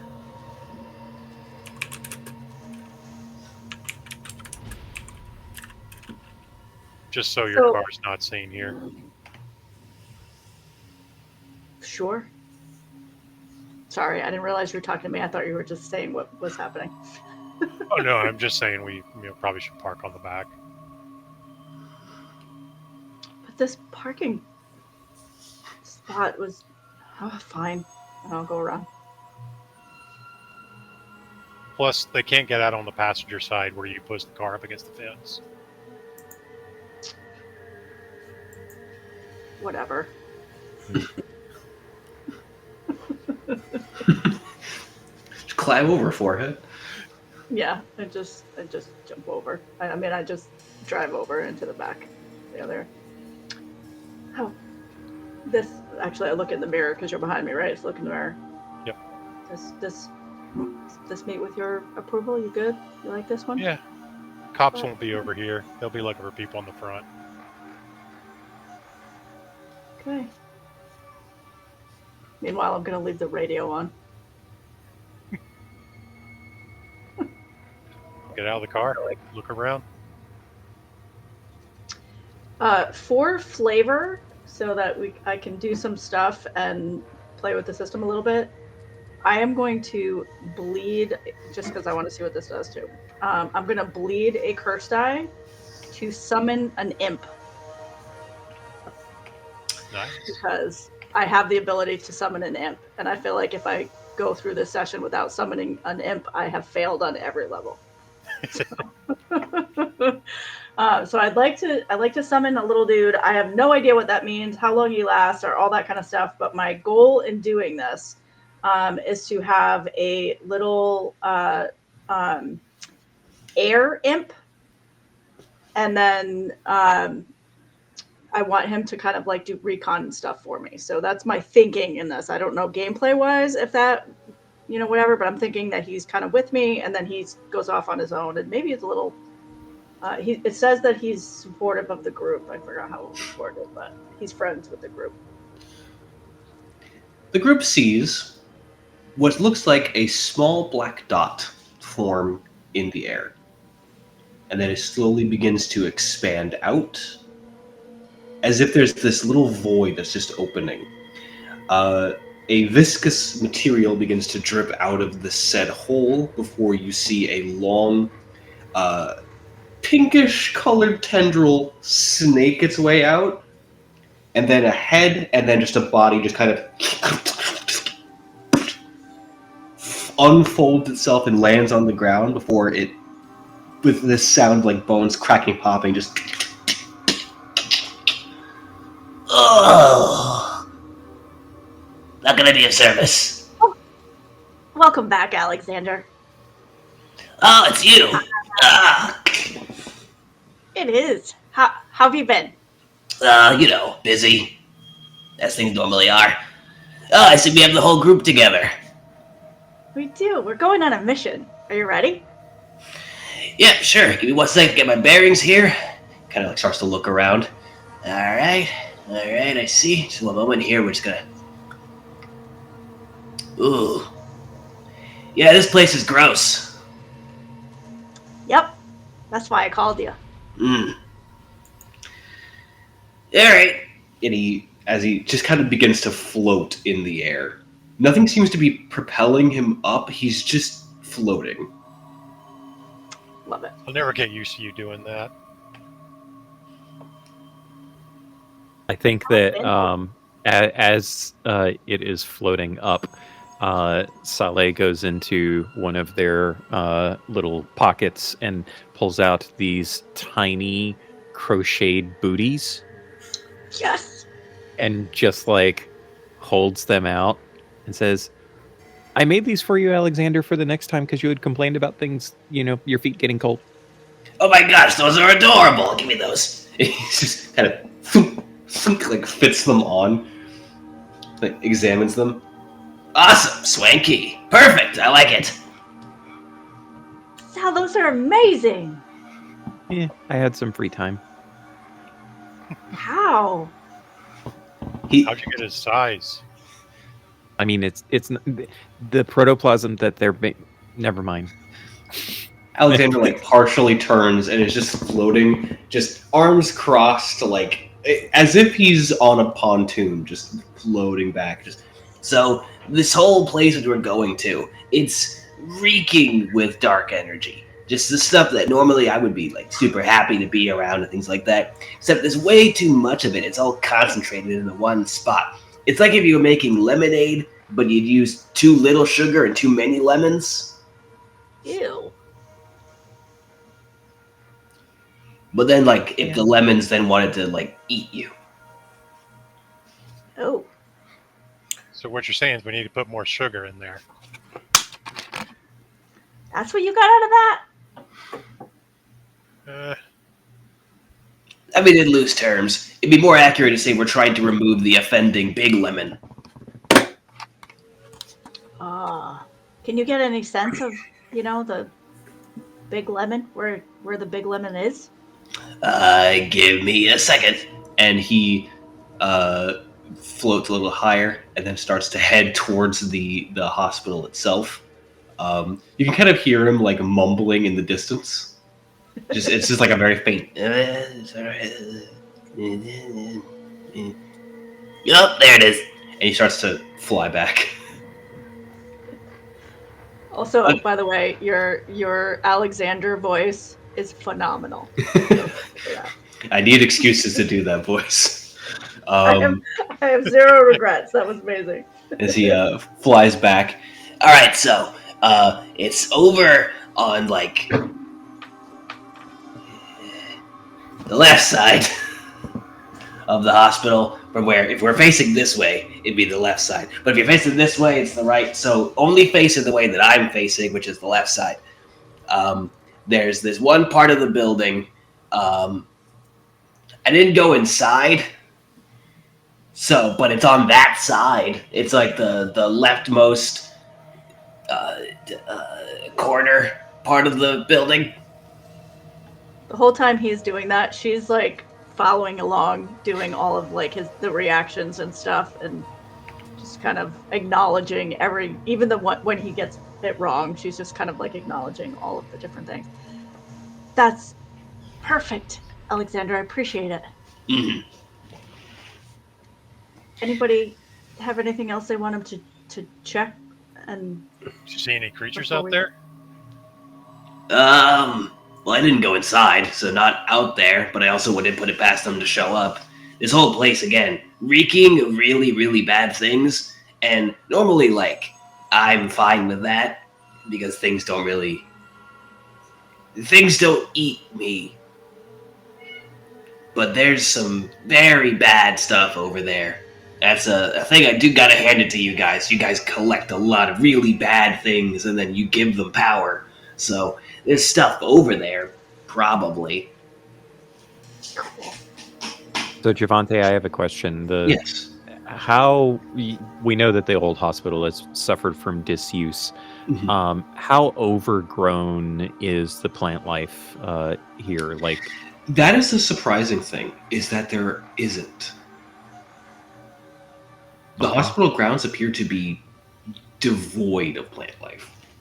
oh, There's sparse weed growth, but nothing in terms of like grass or flowers. even more reason why I hate this place. I think that Saleh, as we move closer and further in, Saleh is just kind of like shutting down a little bit. Like they're becoming far more silent than you would expect, and like twitching and very, very agitated in their facial expressions, and just is very much obviously in distress. Junior will reach in his pack. I got this oil that'll help you. I have more of that, Junior. You keep that for yourself.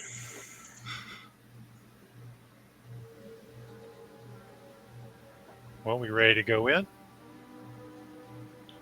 Do you want me to hang out with you all when you go in, or do you want me to pop back in? What do you want me to do? I'm gonna pull out of my bag. You'll see Bellatrix go in her bag and pull out. She's got a. She's gonna clip it into her hair, and it's. It looks kind of like the shape of a bat, but it's not. It's like if it's a bowl that's in the shape of a bat, but it's a pin that goes on her hair, up in her hair. You can hop in if you want, if you don't want to. Ah, sweet cab service. And he shrinks down a little bit more and like nestles into the bowl. Just All right. Cool. It's a teacup, You know right? what to do. If you see something, or, just shout it out. Scream. Before we go in, I'm gonna bleed. Bleeding a die means losing it, right? Yes. Yeah. Great, just making sure this makes sense. So yeah, I'm gonna bleed a curse die for a partial transformation, Hmm. and I seem like I grow like a foot taller. Uh, nails extend a little bit. I just seem a bit more bestial. Eyes glow red, Teen Wolf style. And then the fangs extend.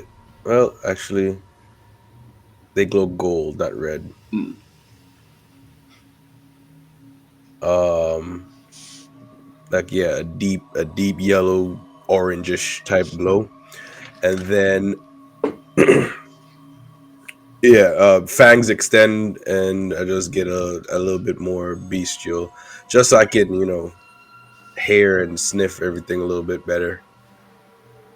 Airs go to a point, and yeah, we go in. Entering through the back entrance.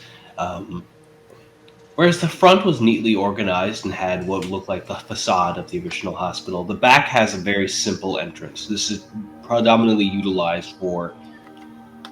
This would essentially be your non-emergency entrance, so it's less fancy, less designed for like yes, hospital, and more so get in. We're doing stuff. And as the door makes this audible click sound as it pushes open, that wave of sensation that you all felt earlier washes over you all again. Inside of this hallway, you see several closed doors, a long tiled floor that looks both too clean and yet obscenely filthy for the environment that it is in. Old fluorescent light bulbs that are no longer on. This place feels like it's not supposed to be. This is the definition of a liminal space, a place where there should be busyness and people moving to and from, and there is nothing, no life to it at all.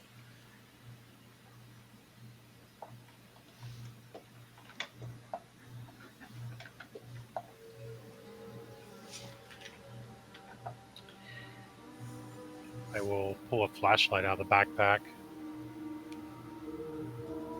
As you turn your flashlight on,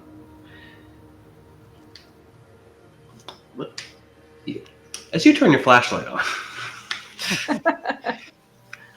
the light that cascades out of it takes on this deep crimson hue as opposed to its normal coloration. The rooms and the halls seem to darken more than they do brighten. And out of the corners of your peripheral vision, you can see things twitching and moving. But anytime you try to look to get a direct glance at whatever is moving around, it's gone.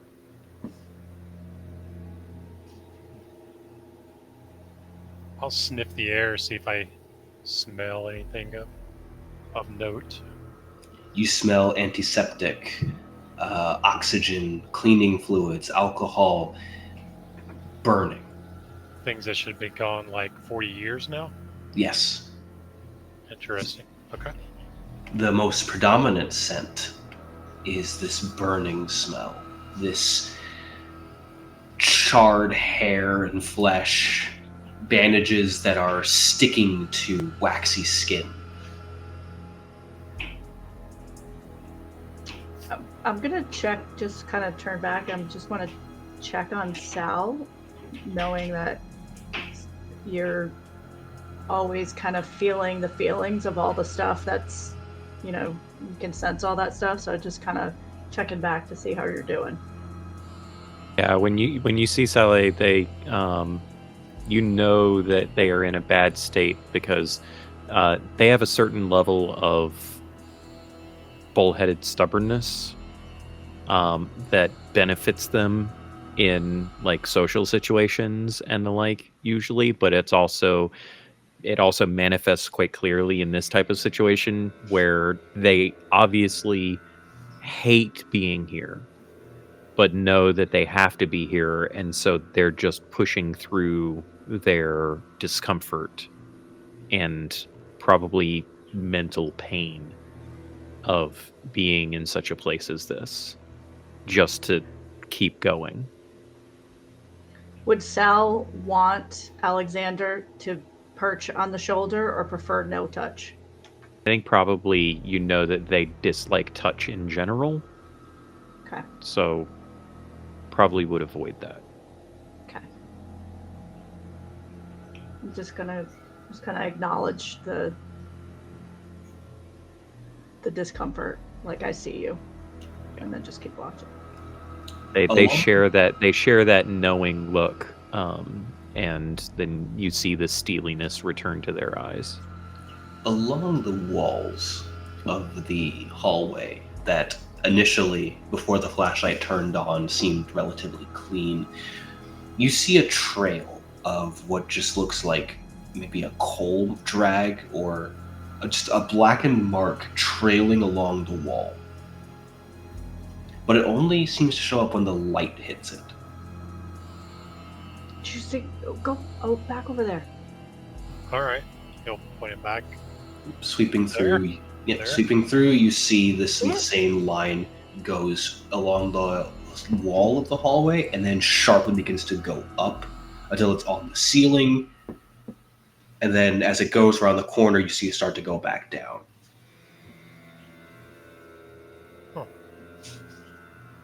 I mean, I'll look at the line. It looks like something that's been drawn. Is it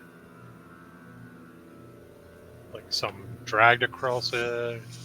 Any ideas from that? Just looking at it, kind of inspecting it. Yeah, do we get a sense from?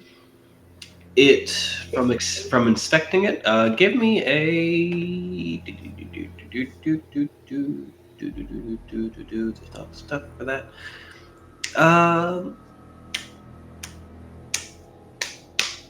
Give me just an intellect check. All right. Would my extra senses at the moment help? I would say your extra senses would help you out in this as well, just for scent. Well, I got a critical on the cursed dice and an extra on the regular, so 3 successes total.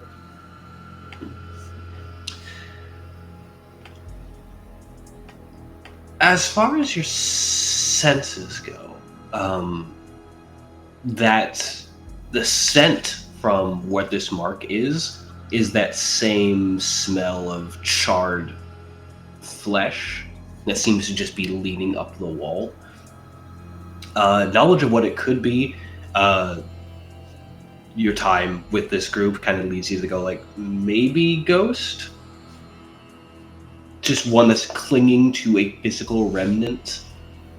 Liminality allows for these things to take on a more physical presence, so that would make some level of sense. Where problems arise is the sensation coming off of the thing. It's your sense of smell isn't giving this, but the feeling in your body is this sensation of absolute rage. Maybe. Bella's torment of when you encounter something you've never experienced, reach out and interact with it. She reaches, kind of like haphazardly, not even really thinking about it, just reaches over and touches it, kind of like a scoop.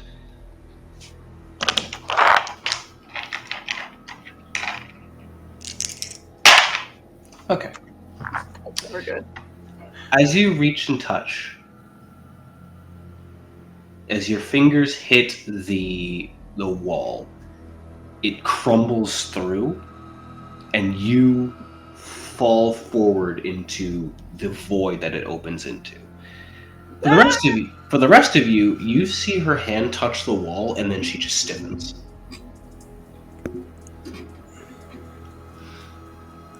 Does Alexander come with me? Alexander's kind of, you see him like, for the rest of you see Alexander like look down and kind of tap the top of her head like, oh no. What's wrong, Alexander?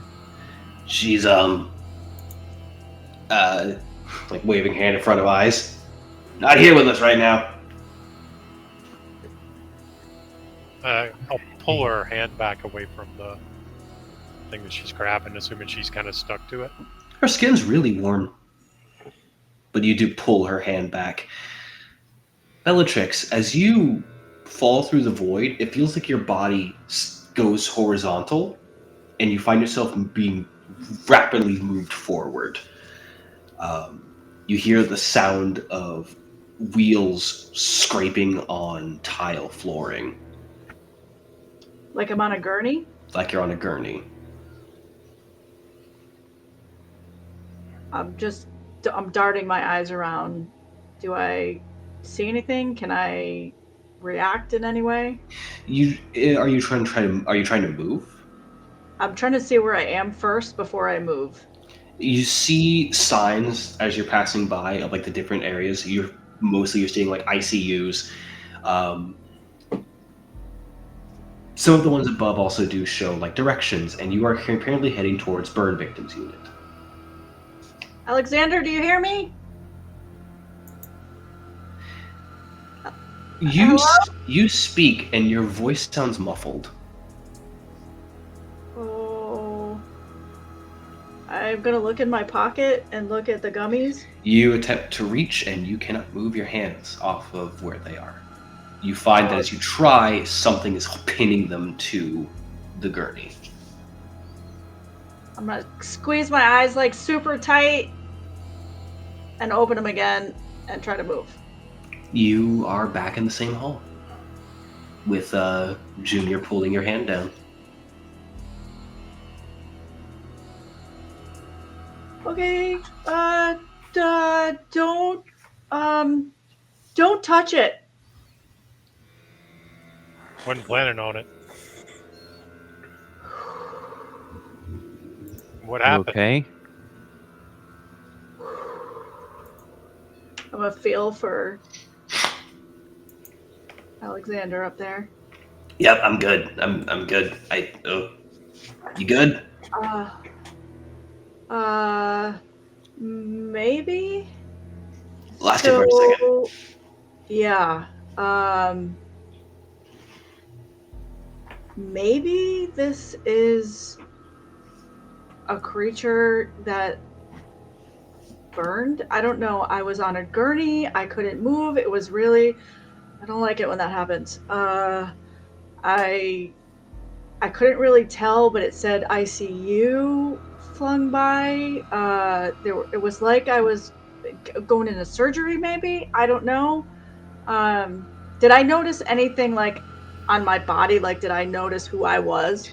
If you had looked down, you would have seen that your body was covered in bandages that were starting to blacken. Yeah, covered in blackened bandages. Cool. Yeah, that wasn't fun, you guys. Well, when I grabbed you, you were really warm.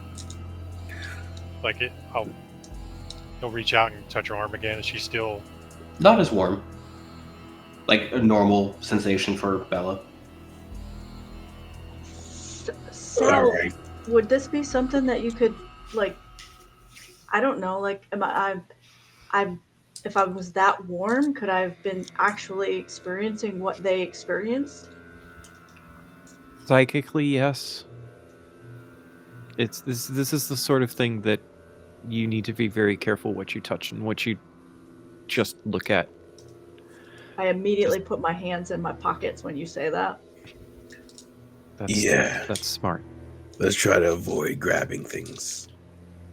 Okay. Javante, going back a second, was that a piece of evidence that I found? Yes. All right, so as a primal, I get another free one the first time a session. I find evidence. Oh, I get something too. What other evidence do I find? Other evidence that you find is as you continue to examine the size of the walls and such, you see kind of kicked against the ground, probably off into some distant corner, what looks to be a older discarded camera, potentially from one of the students from last year's Halloween that explored the place.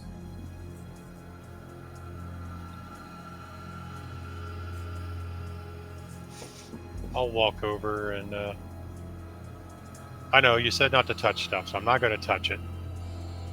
He'll pull the knife out and like kind of push it to his backpack. I could get some for this. As a thing, as you walk over, where this camera is would be where the next hallway like tees to where you saw the go through. The camera is placed there in a way that's almost like trying to film from that angle. It seems to have been dropped. Gotcha. Okay, I thought it was dropped. Mhm. Be careful, Junior. Oh yeah, I'm not going to grab it. I'll just try to push it into the pack. Yeah, it kind of falls into the pack pretty effectively. You do hear what sounds like a flash go off as it does, but yeah, falls into the pack. You said it looked like it's been there for a year. Yeah, it's been there for about a year. Okay. All right. We might. All right. Go Worst ahead. comes Yeah. to worst, we could try to look at whatever film it's got. Yeah, that's true. Where are we going next? And I Is just there any signs for like ICU? Above, you can see signs that are old, look to be. The signs that you see, because you've stepped into a bit more of something, the sign that you see reading above the door, you see limbo. You see around the corner another sign that just reads first level, second level, third level, so on and so forth. Hey Bella, do you remember which level you were on? Do I remember what level I was on? It did not say levels for when you were traveling through. I was a little busy trying to get out.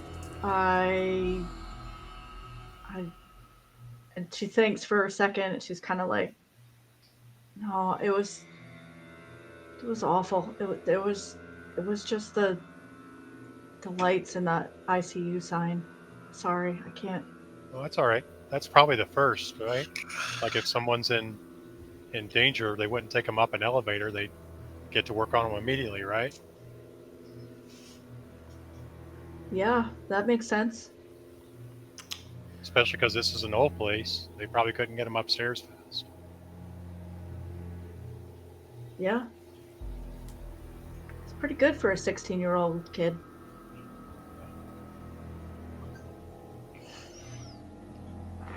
Yeah, I start sniffing about, see if I can get any other scents unfamiliar. Give me an intelligence check. And go ahead and add some dice for your senses. How many dice is for my senses? Oh no, You get How extra many? die. one extra die. And don't forget you have your boon, so you're rolling Yeah. one less dice and getting an automatic. Oh, that was just on the next one. Yep. Oh, I think I so. thought I was choosing which one I used it on. Oh, maybe. Reread the thingy. For a future roll, so whenever you want. Okay. Yeah. I got 1-8. You're not picking up on any newer scents that Junior hadn't picked up on. However, you do hear something Ooh. in the distance of this hallway that the mark went down. You hear what just sounds like a step, something dragging, and then another step. Oh, okay. I really want to do Foley right now. Yeah, my ears twitch. Yeah, my ears twitch. I heard something this way. What is it, boy? Don't do that. What is he laughing? Junior. Don't do that. We talked about this. I couldn't resist. Come on, Rude. Junior. Hey, Junior, are you shining the flashlight down the hallway? I was probably if I'm getting the camera at this point, I'd probably be pointed at that. So Camera, with the light shining on the camera, you don't really see any of the same strangeness going on from the camera perspective. okay, Junior, come on, down this way. all right. You got the only flashlight. We're so unprepared. I hope the batteries last. Let's go. You swing the light around, and as it illuminates where Dante is walking, where you saw that single trail, there is now the entirety of the hallway is this blackened color. And as the light shines, you see what look like hands pull back into the walls that were slowly heading towards Dante. And as the light shines on them, they go.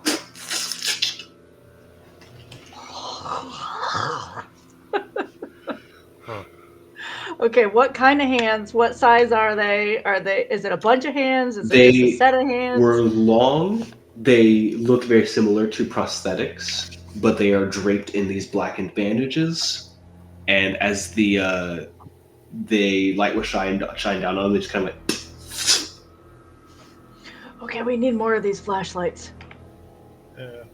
Got an idea, but I don't have more flashlights. What's your idea?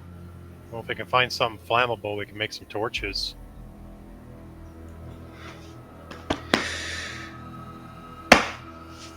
You all here at the term flammable and torches. Oh boy.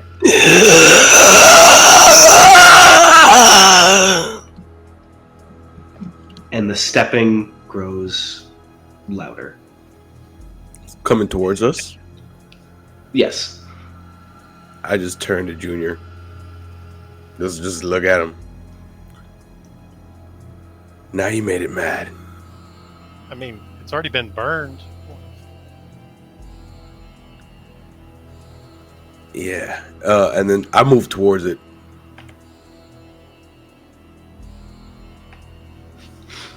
You start to head towards it.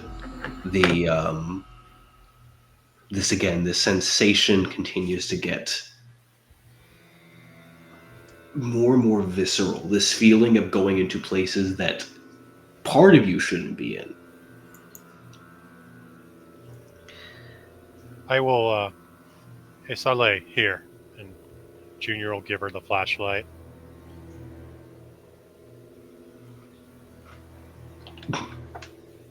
Okay. I think as Junior does that, Saleh doesn't even register Junior's movement. Saleh is just looking in the direction that the noise came from and is like almost taking a recoiling defensive posture, and is in seeing Dante like start stepping forward, they move in behind Dante.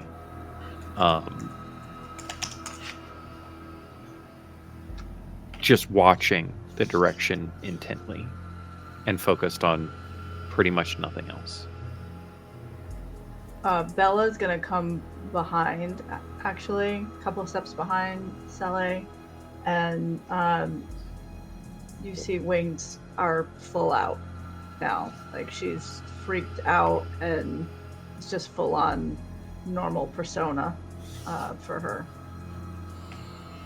I'm just kind of walking. I have an imp question. Yes. Yes. When I cast, I can choose the type of imp. I'm assuming that to change it or to recast, I would have to bleed another die, or can I just change it randomly to the You would have to different bleed imp? another die. You're changing its entire being. Yeah, that's what I figured. I'm just making sure I understand the Junior okay. will fall in behind Bella. And there'll be some interesting shadows as Junior's hands catch on fire. I will activate Force of Nature. It's a bleed 0 for me.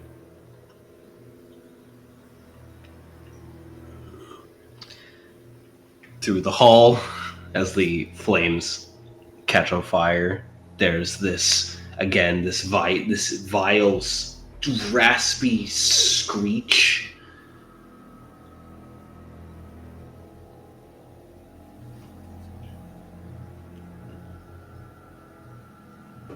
and the hall begins to lengthen. Where there was the end closer to you, it starts to go further and further away.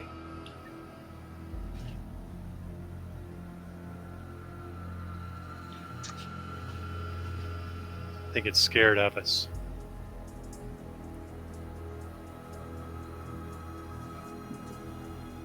Can I discern whether Junior's statement is true in the sense that it's scared of us or scared of Junior with the flaming hands? Give me an esoterica. No. Give me an empathy intellect check. Okay. And I'm assuming I can't see this creature yet that has made No. this noise, right? No, it's just a sound so far. Sound and sensation. Okay. The moment that I can see them, just so you know, I wish to use mental vivisection on them. Gotcha. Ooh, that sounds so fancy. Sounds nasty. 3 total hits. It doesn't seem this behavior for whatever this thing doesn't seem to be fear of all of you in general. Doesn't even seem to be afraid of Junior. It's reacting to the fire or to the concept of fire. Okay. It's also not really sure if it's fear of the fire that it's reacting to. It may just be the fact that it's just reacting to fire in general. Mm-hmm. Gotcha. Okay. Do I have any... I'm sorry, go ahead. No, go ahead. Go. You're good. That was the ADD in me. It just escaped my from brain to mouth. Do I have any sense of this? I guess this creature. I'm kind of looking at like my background, my knowledge of diving into tomes and all that kind of stuff, and what I'm seeing and what it's doing. And obviously we're seeing it's kind of reacting to the fire. It's like living through this loop. We already know it needs to get out of this loop. So would I have any knowledge that I could pull from books or whatever that would, even if I grab one from my and start. Give me an esoterica intellect. Esoterica and intellect. Okay, cool. Oh, good. That's one of them. 1, 2, 3, 4, 5, 6.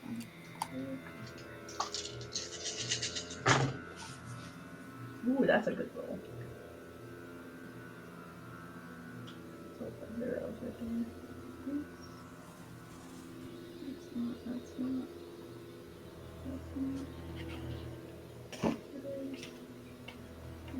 Alright, so 1, 2, 3, 4, 5, 6, 7. 7 total. I had 2 zeros. Nice.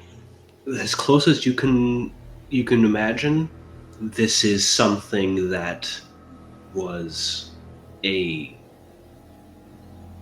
regular person, not a Curseborne, nothing like that has been through an incident of either their own or the machinations of someone else, was stuck in a liminality and is essentially changed by that into what they are.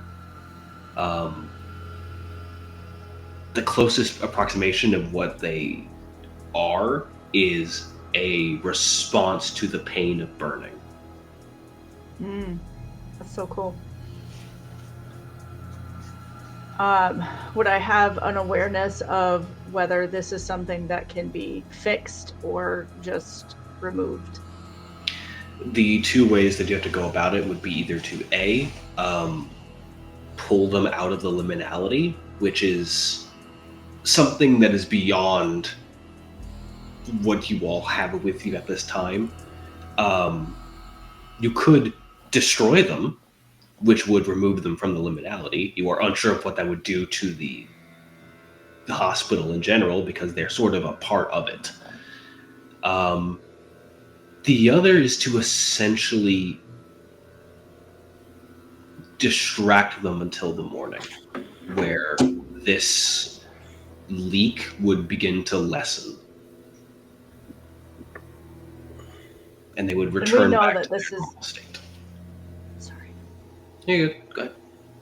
We know that this is like a thinning veil type of scenario that's happening right now, right? Yes. Yes. Okay. Cool. Yeah, so I'm just gonna. So you guys just see me as we're walking. We're going down this hallway, fighting this thing or whatever, or figuring out what's going on, and I'm rifling through my bag, and there it is. And I pull out, and I've got this one book, and I'm flipping through, reading through, point the page. Yeah. Uh, so I can't be sure, but I think that this. I think this is just a human, and they got trapped. They're caught. Um, Maybe even changed. I don't know. Sally, you might know a little bit more about this than me too, but I don't know that we can fix them. We might have to give them something to do. I don't know. They also might need to be destroyed. They might be too far gone. Yeah, I don't mind a little bit of destroying. At that statement, you see the door at the end of the hall slowly push open as you see a hand grab hold of one side, and then another, and then two more, as pulling itself from the hall, dragging essentially an IV bag behind them. You see something wrapped in these charred, blackened bandages. This mop of oil, black hair dripping what at first you think is oil of some variety, until as a quick scent, it is oil, it's kerosene, falls onto the ground.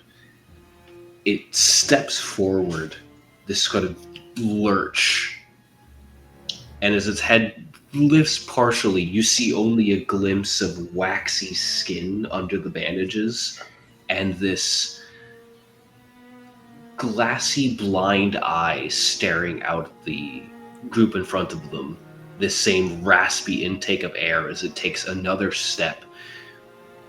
The left side of its body, the most heavily wrapped in bandages, you see 4 arms interconnected in as if burned and melted together, kind of flop lifelessly to the ground before lifting back up, as on the right side, dragging it, is still more human.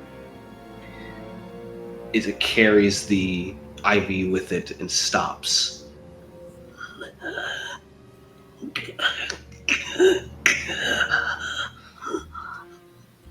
Can I use mental vivisection now? You may. Okay. I'm assuming this is a supernatural. It is. So it gets to actually provoke a clash using empathy. And I roll my esoterica.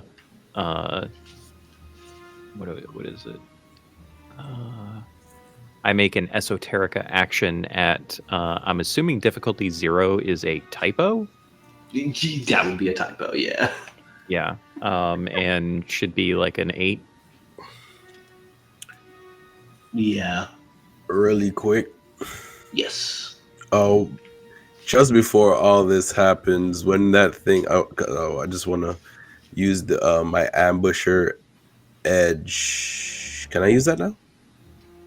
It takes 2 hits off of initiative action. I don't know what that means. It means we haven't rolled initiative yet. Haven't rolled so initiative I yet. was just making sure. I've seen the word, but I'm like, let's see. Let's ask first. Yeah, so not quite yet. There's a lot of words. Yeah. Yeah, I had to look it up earlier because I was like, yeah, I might use this. And so I need to also ask you, Javante, what attribute do I add to my esoterica for this roll, or is it just a straight esoterica? You would add for this roll. I would have you add your because you are essentially trying to combat its will. I'm going to say, unfortunately, I'm going to have to say manipulation. Okay.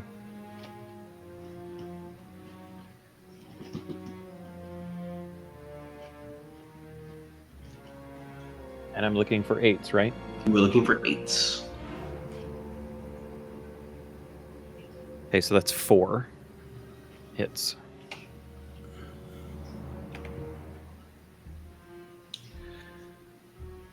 So what exactly does this thing do?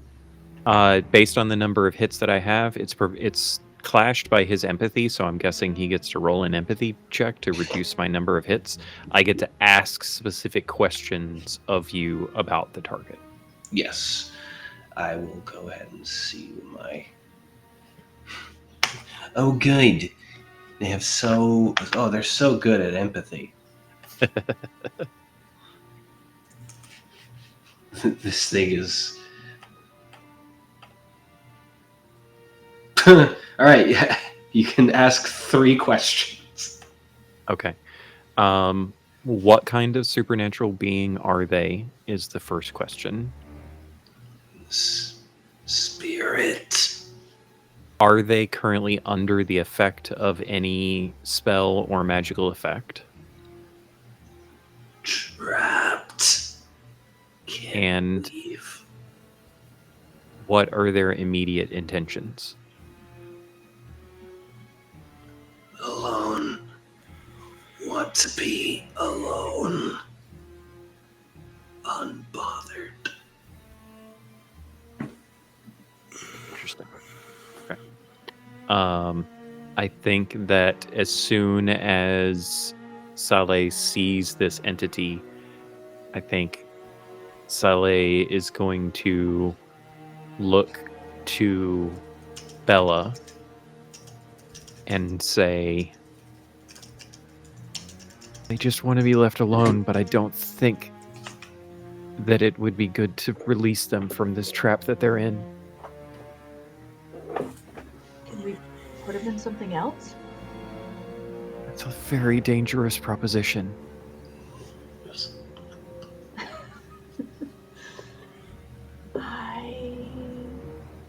Depends on whether or not you trust a creature that has been horrified by this experience to be able to live in the real world.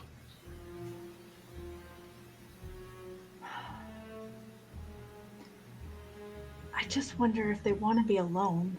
If there's, I don't know. Its eye locks on Junior and the flame hands. If there's a containment of some kind that we can put him in. I don't have the ability to bind spirits to things like that. All that studying you've been doing, I thought you were up to that already.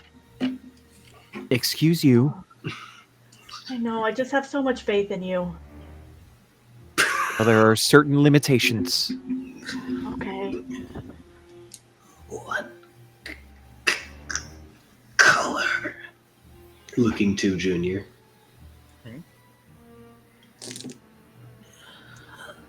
What color? One of the forearms like twists up and points to your burning hands. Red? I mean, I was taught these were red growing up. Soul. What color? You guys understand him? At this point, Bella just goes away for a second, and then she just starts chanting, I can see their soul's color when they burn. And she just keeps going, and she chants it like 4 or 5 times. I can see their soul's color when they burn. And she doesn't realize she's saying it. Sally, she's freaking out again. Oi! Like Alexander taps top of Bellatrix's forehead. Oh, thank you. I really wish you could just be up there all the time. It's really so convenient. You were saying something about Did you eat soul another color? cat? We talked about this. Blood.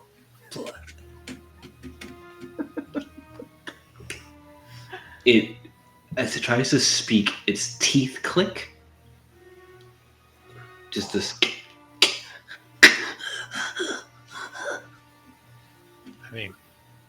I don't know about you guys, but we can put this thing out of its misery. We should. Yeah. 100%. And I I kind of attack it. agree. I just charge it. Okay. Yeah, we've been talking for a long time. Yeah, so I charge it. Yeah. Yeah, that makes total sense. Was I not supposed to? No, I love it. I think it's phenomenal. My- It feels my- so in character. Yeah, I'm fully on board with this. yeah. I said I I agree, was debating on a and thing. I charge it. I'm debating on a thing because I had realized something.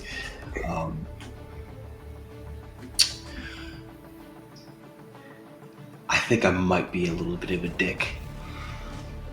Yeah. As you go to charge it, and the camera is going to freeze as you charge. Because we're out of time. Oh, And I'm going to leave you all on a beautiful cliffhanger. We fade to black. dun, dun, Credits dun. start rolling. Now, I will say I'm having a lot of fun running Curseborne. It has a lot of potential. There's a lot of potential to this. And game's off of Kickstarter. We're starting to get the stuff rolling out for it. If you're interested in it, it's coming soon, TM, from Onyx Path Publishing, along with a bunch of other stuff that they're doing, including the story path system. I'm having a great time. I can't wait to do more of this, especially with the group that we have here. But with that, we are out of time. And I hope that you all will join us for more adventures on Wanderer's Haven. And I'm almost going to guarantee that I'm going to get a DM of, hey, episode 2. So, but before we go, let's go around where we can find these lovely individuals that join me for this great evening.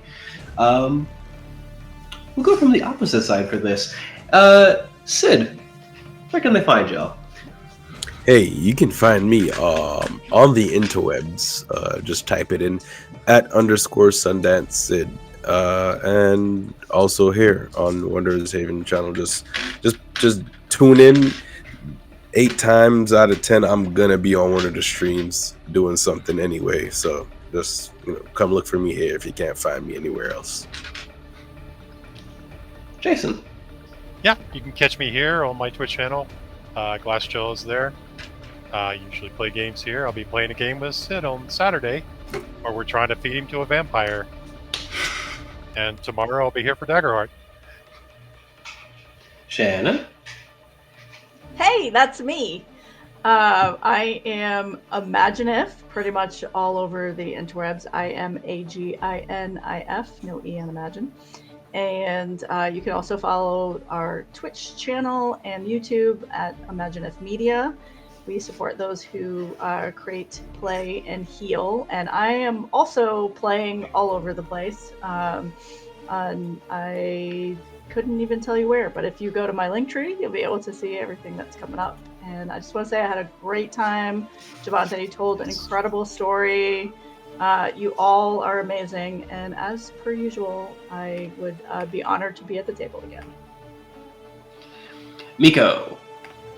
Just to clarify, Jason, you did mean Sid's character and not Sid being fed to a vampire, right? Just want to make Yes. sure that we're... Yeah, okay, good. Maybe. We can't tell that. No. I mean, you don't know. You're going to have to show up and find out. Hi, everyone. I am Miko, otherwise known as the OKSGM. You can find me on pretty much all of the socials at the_OKS_GM, or you can check out my website, theoksgm.com. Usually I can be found over at Folk and Myth, where I am one of the co-founders, storyteller, producer of all the things, and yeah, I'm happy to come back at some point in the future and figure out more of what this story means and get to play Sale again. I very much like them.